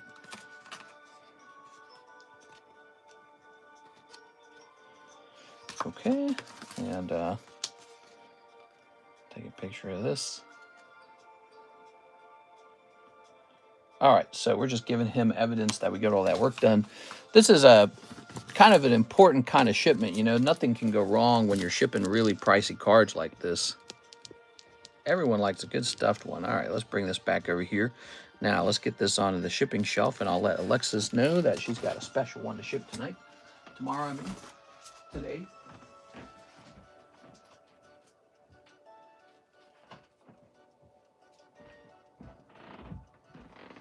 All right, cool. That's a special one. Cool. Whew. Now, boy, I've been busy. I've not even been answering my messages. It's 4:24 at night, and we could price up some slabs. What do you guys want to do? What would be fun for you guys? I like this Articuno a lot. I like this Charizard. Look at this Charizard, man. Isn't that nice? Here's Bulbasaur. Okay. I got a email from the guy who kind of recruited me at Tag, or he accepted my application, and he was saying he thought it was cool what we do here. He said he watched some of the stream. And he said it looks pretty fun, and he was impressed that we got a big submission out to them already. So I already did one submission. There you are. Should I spend on a slab or a pack, bro? Well, if you spend that money on a slab, then you're just paying the full price of the slab. If you spend that money on a pack, you could walk away with like only about $100 worth of cards, or you could walk away with maybe like double that amount, like $700 or $800 worth of cards. The pack is a gamble. The slab is what makes the pack valuable. It's all in balance is what you got to understand. So CS Men, it's all in balance. It's all balanced with each other. The slab price, the pack price, your odds. I tend to think that people underestimate the difficulty of grading a card 10. That's why I think people tend to underestimate. So if you're looking for an RNG experience where you can only get a PSA 10, I recommend these slab breaks. So you can try for this Gengar here. You can try for this Topps Moltres. Like if you open a pack of Topps Chrome, your cards might not grade 10, but in this break, it's a guaranteed 10. So instead of a booster pack, we got nice breaks. I would have more confidence with these. They're very nice, but ultimately, if you prefer the booster packs, do that. But yeah, I mean, you could do either or. It doesn't matter to me. Usually wait for the hype of the new set to die down, says Sahil. Yeah, you could do that. If sometimes that works, sometimes it does not. Okay, this beautiful Bulbasaur is so cool. Just $35 because he graded 6. There it is. Maybe crack him and regrade him. Whoa, whoa, whoa, whoa. Where'd he go? Come back here, Charizard. So we got some good stuff done tonight. We got Danny St. Amour. We got Synaptros Adigan. We got Mr. LaFlame's shipping done.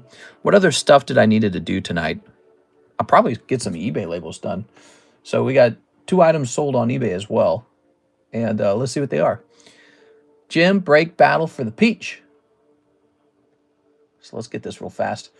We have somebody bought 3 of the Beckett displays. So we sell these Beckett displays. And today this gentleman wants 3 of them. All right. Remember when the stream crashed? Yeah, that sucked. That probably affected our numbers. But it's okay. It doesn't really matter. It's a nice Sunday. Okay, so over here we'll say 3 BGS display. We're just doing shipping all night long, man. Might as well. I mean, if it's going to be a slow stream, get a little shipping done here. All right, and I love showing off the slabs too. So we got a nice Zapdos for 25 bucks. He's a bit cheap, isn't he? Let's get him in that Poke Shuffle. 1, 2, 3, 4, 5. I was gonna say Zapdos. 9.5. The chili cheese burrito comes back tomorrow. The chili cheese burrito. What's that? Isn't that like an old Taco Bell item where it's like really, really saucy and would give you a heartburn? Is that the heartburn burrito? I think that's the heartburn burrito. I think I recognize that. I had a friend who loved those, man. He loved those. He'd get that every time, and I'd be like, those are so... I mean, they don't taste bad. It doesn't taste bad, but it's so obvious you're not supposed to be eating it. Hey, isn't this Charizard going up in price these days? Let's get a price on this guy. Do we already have a Charizard break? We got a Gengar break. We might not have a Charizard break. This is Shiny Treasures, huh? 10 Shiny Treasures. 349. It's the best Taco Bell burrito. Is it? You got some strong feelings about it, huh? Very passionate feelings about that burrito. So we have the CGC 10 version of this. All right, I see one for sale. All right, so let me get a price on this fine card. A break price. We're going to run an additional break. Why not? Let's just have a million breaks running.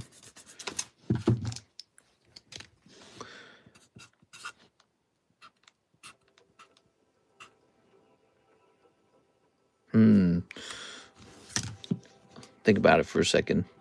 Now, I'll think about this card for a second, guys. I remember why I put him to the side. I'm going to hold off on that one for the moment. I'm teasing you guys. I'm cock blocking you. All right, let's grab another round of slabs. How about this? No, please don't break. I really want that card. Here's Iron Thorns, Ho-Oh, and Dratini. Ooh. Yeah, ooh, look at that.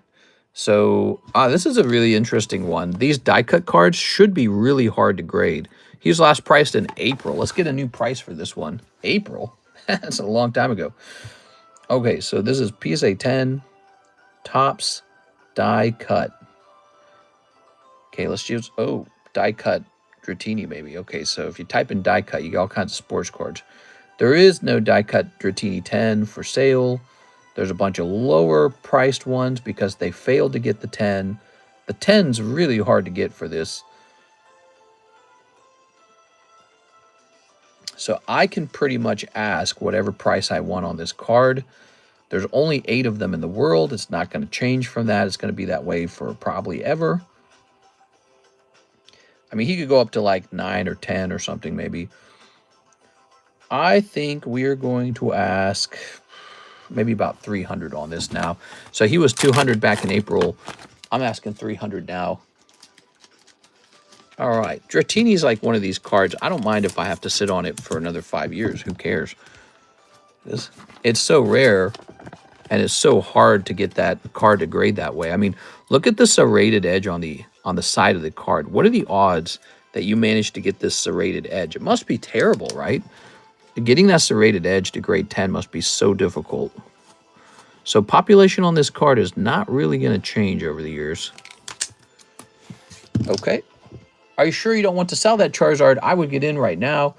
For the Charizard, I want to hold it a little bit longer. I placed them in a pile that said, don't sell this yet, quite yet. Here's a nice Hello Kitty, though. I know you love Hello Kitty. Don't lie, CS Men. There we go.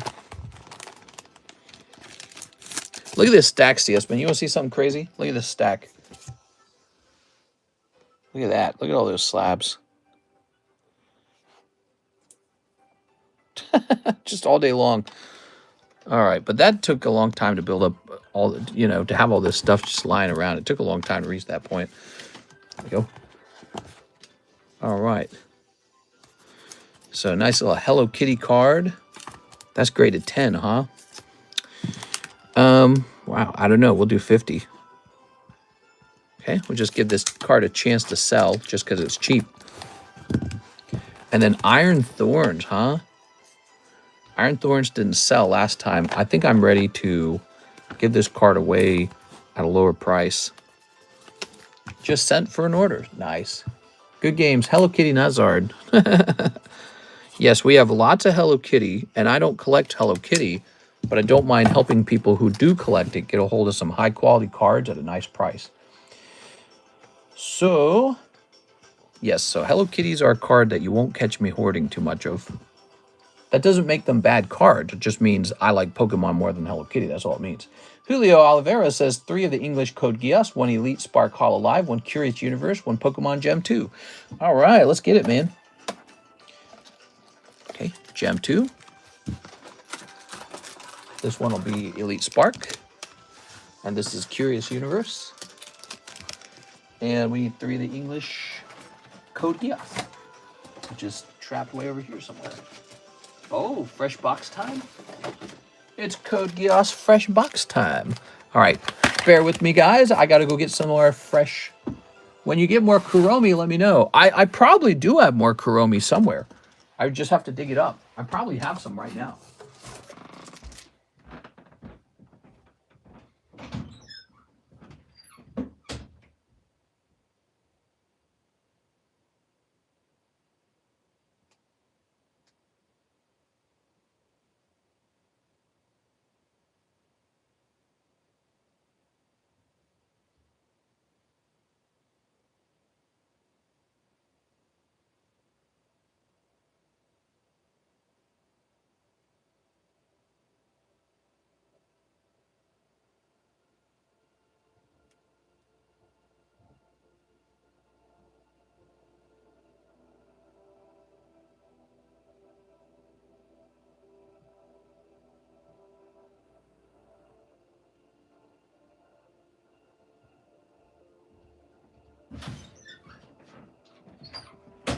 All right, here we are.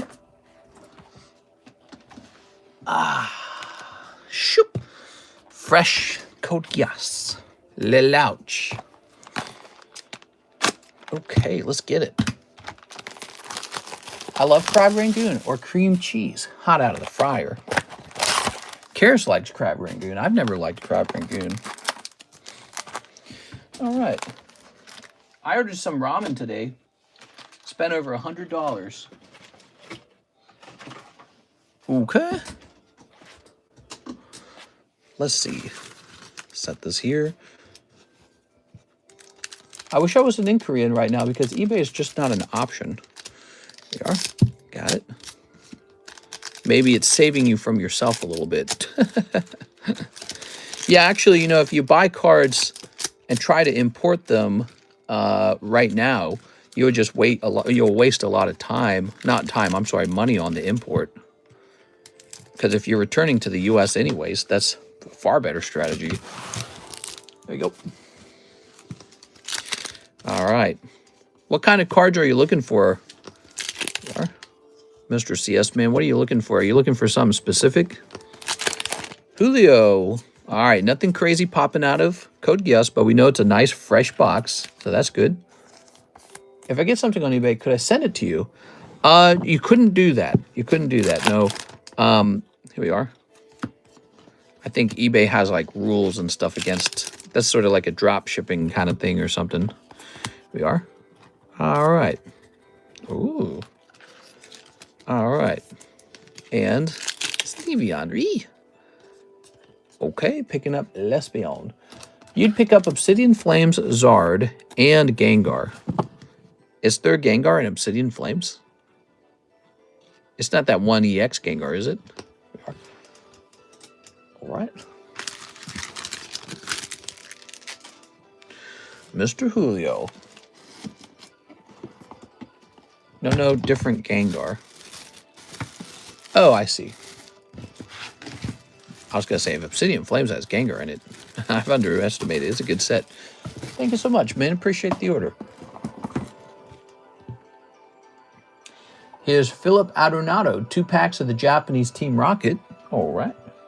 Japanese Team Wacket. Team Splacket. You can use my store credit to get the shipping done. I have a few bags and slabs. My address has changed. Ooh, okay. So, your store credit, does that mean this is an international shipment? Is that what this is? Let's see. I pulled the Chase Labubu from Obsidian Flames. What? Your store credit. Ah, here it is. That sounds like it might be an international shipment. Okay. Let's grab... Wow, we've done a lot of international shipping today. 1. Here's a Phil Vasquez. 2. Poppy Churro, Patrick, Coelhi, Paul, Phil. Ah, Philip Adornado, bag number 3. Got it. I think I found them all. All right, cool, man. Cool, man. Set these to the side for the moment. Okay, put this in here. Labubu is QT. You ready? We're going to get a nice weight on this and get you a nice label, man. Well, we weren't busy for a second. Now we are busy. Cold. But boy, we've got a lot of shipping done today, huh? Here's Farticuno. Nothing too crazy popping out there. All right. Now, it looks like you sent $52, but the store credit says $50 on it. Had you already spent that $50? Because I'm not sure if this will be 80. This might not be 80. In fact, if we can remove some of the hollows, I'm pretty sure it won't be 80. This will be a $40 shipment. Ugh.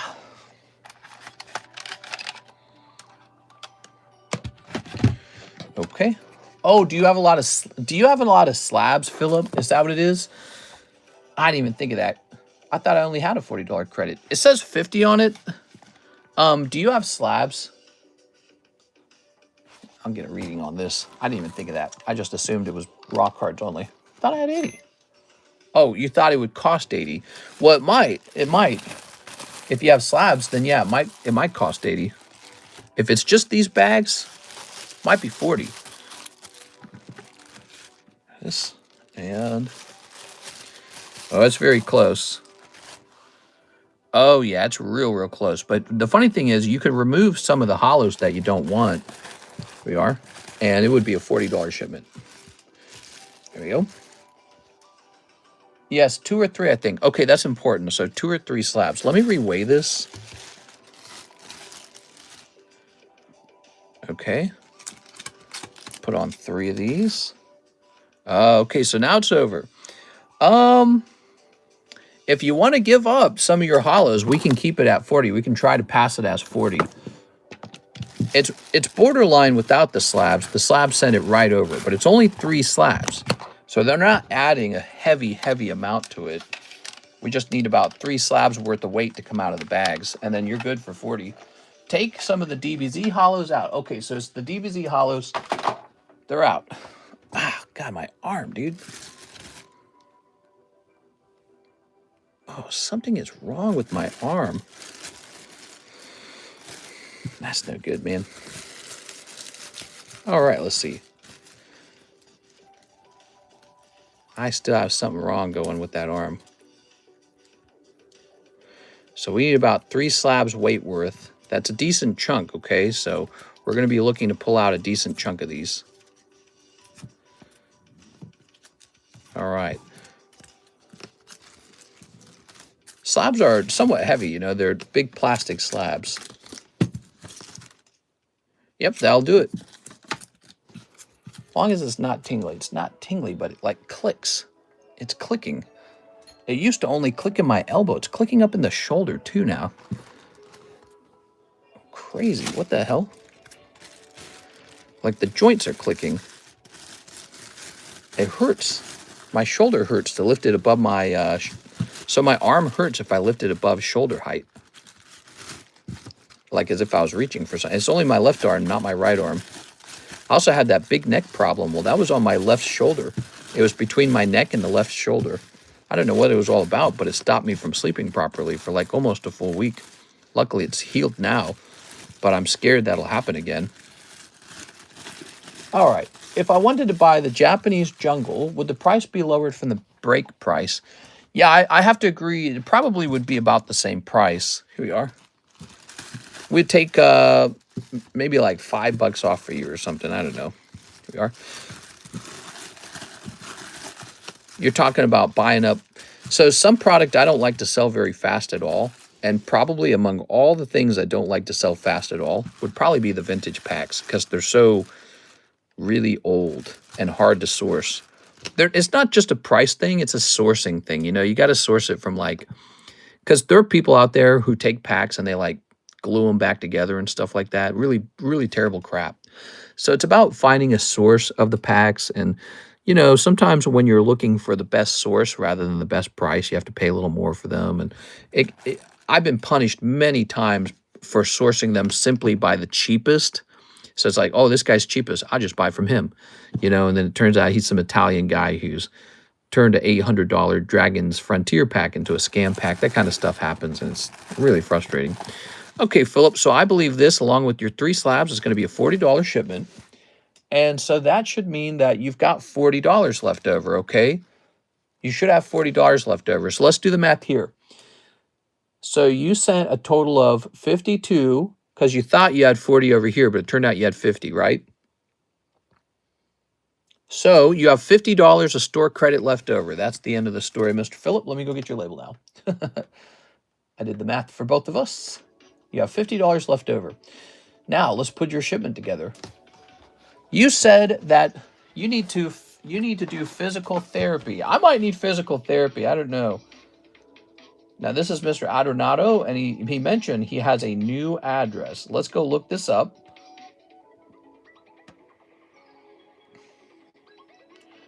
All right, we were able to lower the weight of the bags by removing some hollows. Tempted to remove slightly more just to make sure. You know, when they upcharge me, it's such a terrible upcharge. I hate it when they do that. Let me ask you another question while we're working on this. Among the slabs that I have to ship for you, are any of them big, heavy slabs, like booster pack slabs? And then finally, are any of them really expensive? Oh, I see. This one's going far. This is going to suck. All right. Yeah, this will suck if they do an upcharge. We're going to grab this. We're going to choose edit. Okay, so we should just be able to edit your stuff right here. It's weird. It's saying I don't have your phone number. That's not good. I don't know why it's saying that. I'm editing your shipment right now, your saved address. Okay, only the street address changed then. And we're going to hit OK on this. And we're going to hit OK on this. You know, it shows up without a phone number and without an email. So we are going to have to continue to work on that. I know I need your phone number, Mr. Phillips, so you'll need to contact me through email and send me your phone number. Here's how you can send me your phone number. Message in Discord, email TheCardconomist@gmail.com, or send another penny message with your phone number in it through PayPal. So those are your options, but I can't finish the shipment till I have that phone number. It's weird. I bet you gave that phone number to me in the past, and the software just doesn't save it. I don't know. It just says, nah, we're not saving that. Okay, but I do have your email, so we're going to click edit on this. We're going to add the email. Okay, the email's in. Okay, so we have your email. Let's see. I think it's 2 slabs. One is Giovanni's Gyarados. The other is cheap. So the Giovanni's Gyarados is actually expensive. However, you pulled that in a break, didn't you? So you pulled that in a break. So we're going to claim it's $40. Yeah, we'll see. We'll claim it's $40. Be sure to tell them if they ask you about it. So while we're waiting for your phone number, we're going to move on to Omar Batui, who wants 10 of the OP6s. OP6. English? This is English? We have both English and Japanese, right? Well, I think we only have English, actually. One piece, OP6. That's English. All right. So we're going to work on this. Mr. Phil, do me a favor. Give me your phone number, okay? You're going to have to email me or send me a message on Discord or send me a PayPal message. One of those 3. I got to have your phone number in order to finish the label, okay? So I'll set your bags to the side.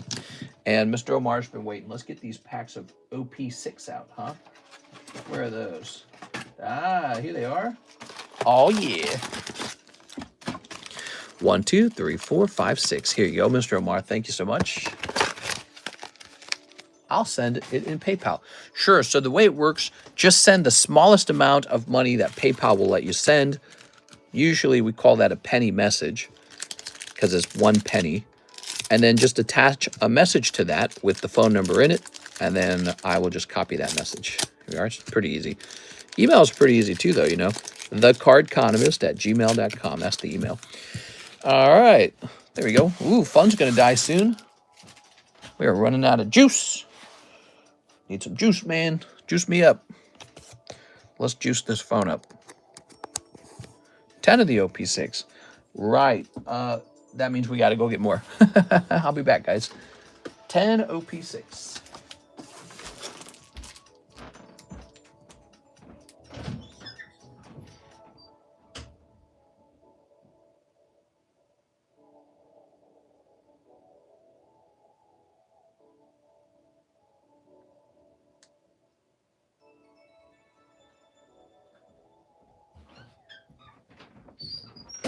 All right, here we are. Whew. So let's go ahead and snip this open.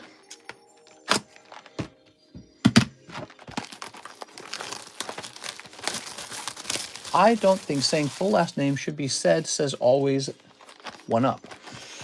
Okay. You don't like the system we use for the last names. Only problem is it can get really confusing if you have people with similar names. 7, 8, 9, 10. Some people have requested like nicknames, but like we get hundreds of customers who just come and go, and we just all use our names. I don't think it's that big of a deal, is it? All right. Drove to the ATM at 2:45 in the morning to deposit money just to buy that Japanese Charizard on eBay. There you go. All right. Snipping this. All right. Tossing this. What do we got? So wait, before we open these, let's put these in the same pile. Mr. Omar, let's get it. So we got the SP, SR. Yeah, SR. Here's some hollows.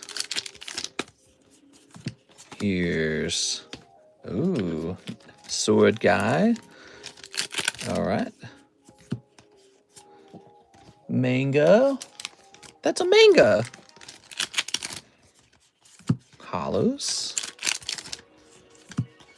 Hollows.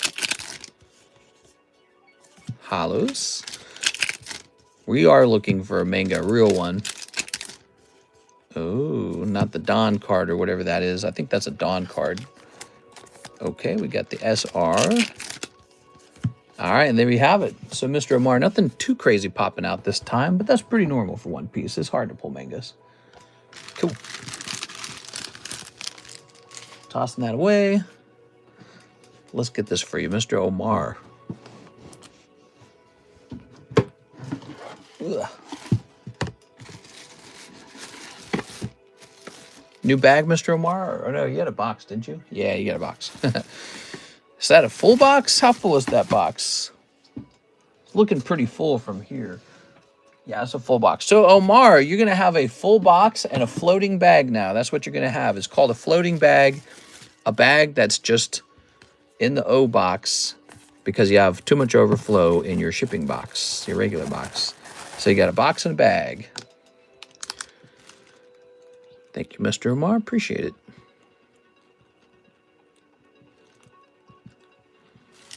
Can't wait for the BGS return. Yeah, we might actually get it now that we know what went wrong with it. Now that we know that they had an issue. Okay. That O box is nice and empty right now. Kind of good. Okay, cool. That's done. We also have this order from Philip. With this phone number in it. Nice. So now we can continue this international shipment for Philip Adornato. Mr. Philip. His name is Philip. All right. So we are going into here.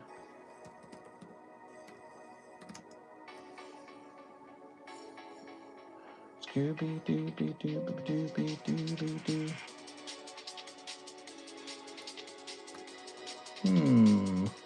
There it is. Edit this. All this work just for a phone number.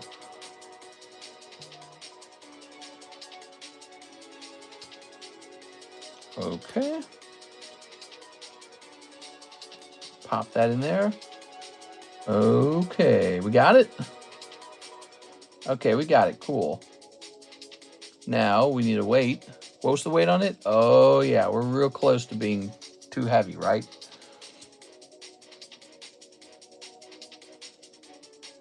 Okay. Grabbing one of these. Editing the customs form. We're going to say playing cards. Playing cards. The weight is really close to being too heavy. And the value is, I don't know. All right. Okay. All right, now we're just waiting for it to calculate a price.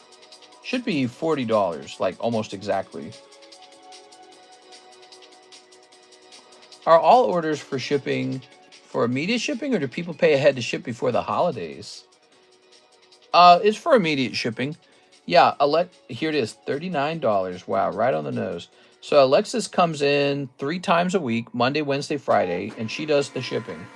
And so when you order shipping, I prepare it for her, and then she comes in and bada bing, bada boom, the shipping gets done. Oh, that reminds me, I need to order her more boxes. She asked for them last week, and I did not order them. Okay. Thank you, Philip.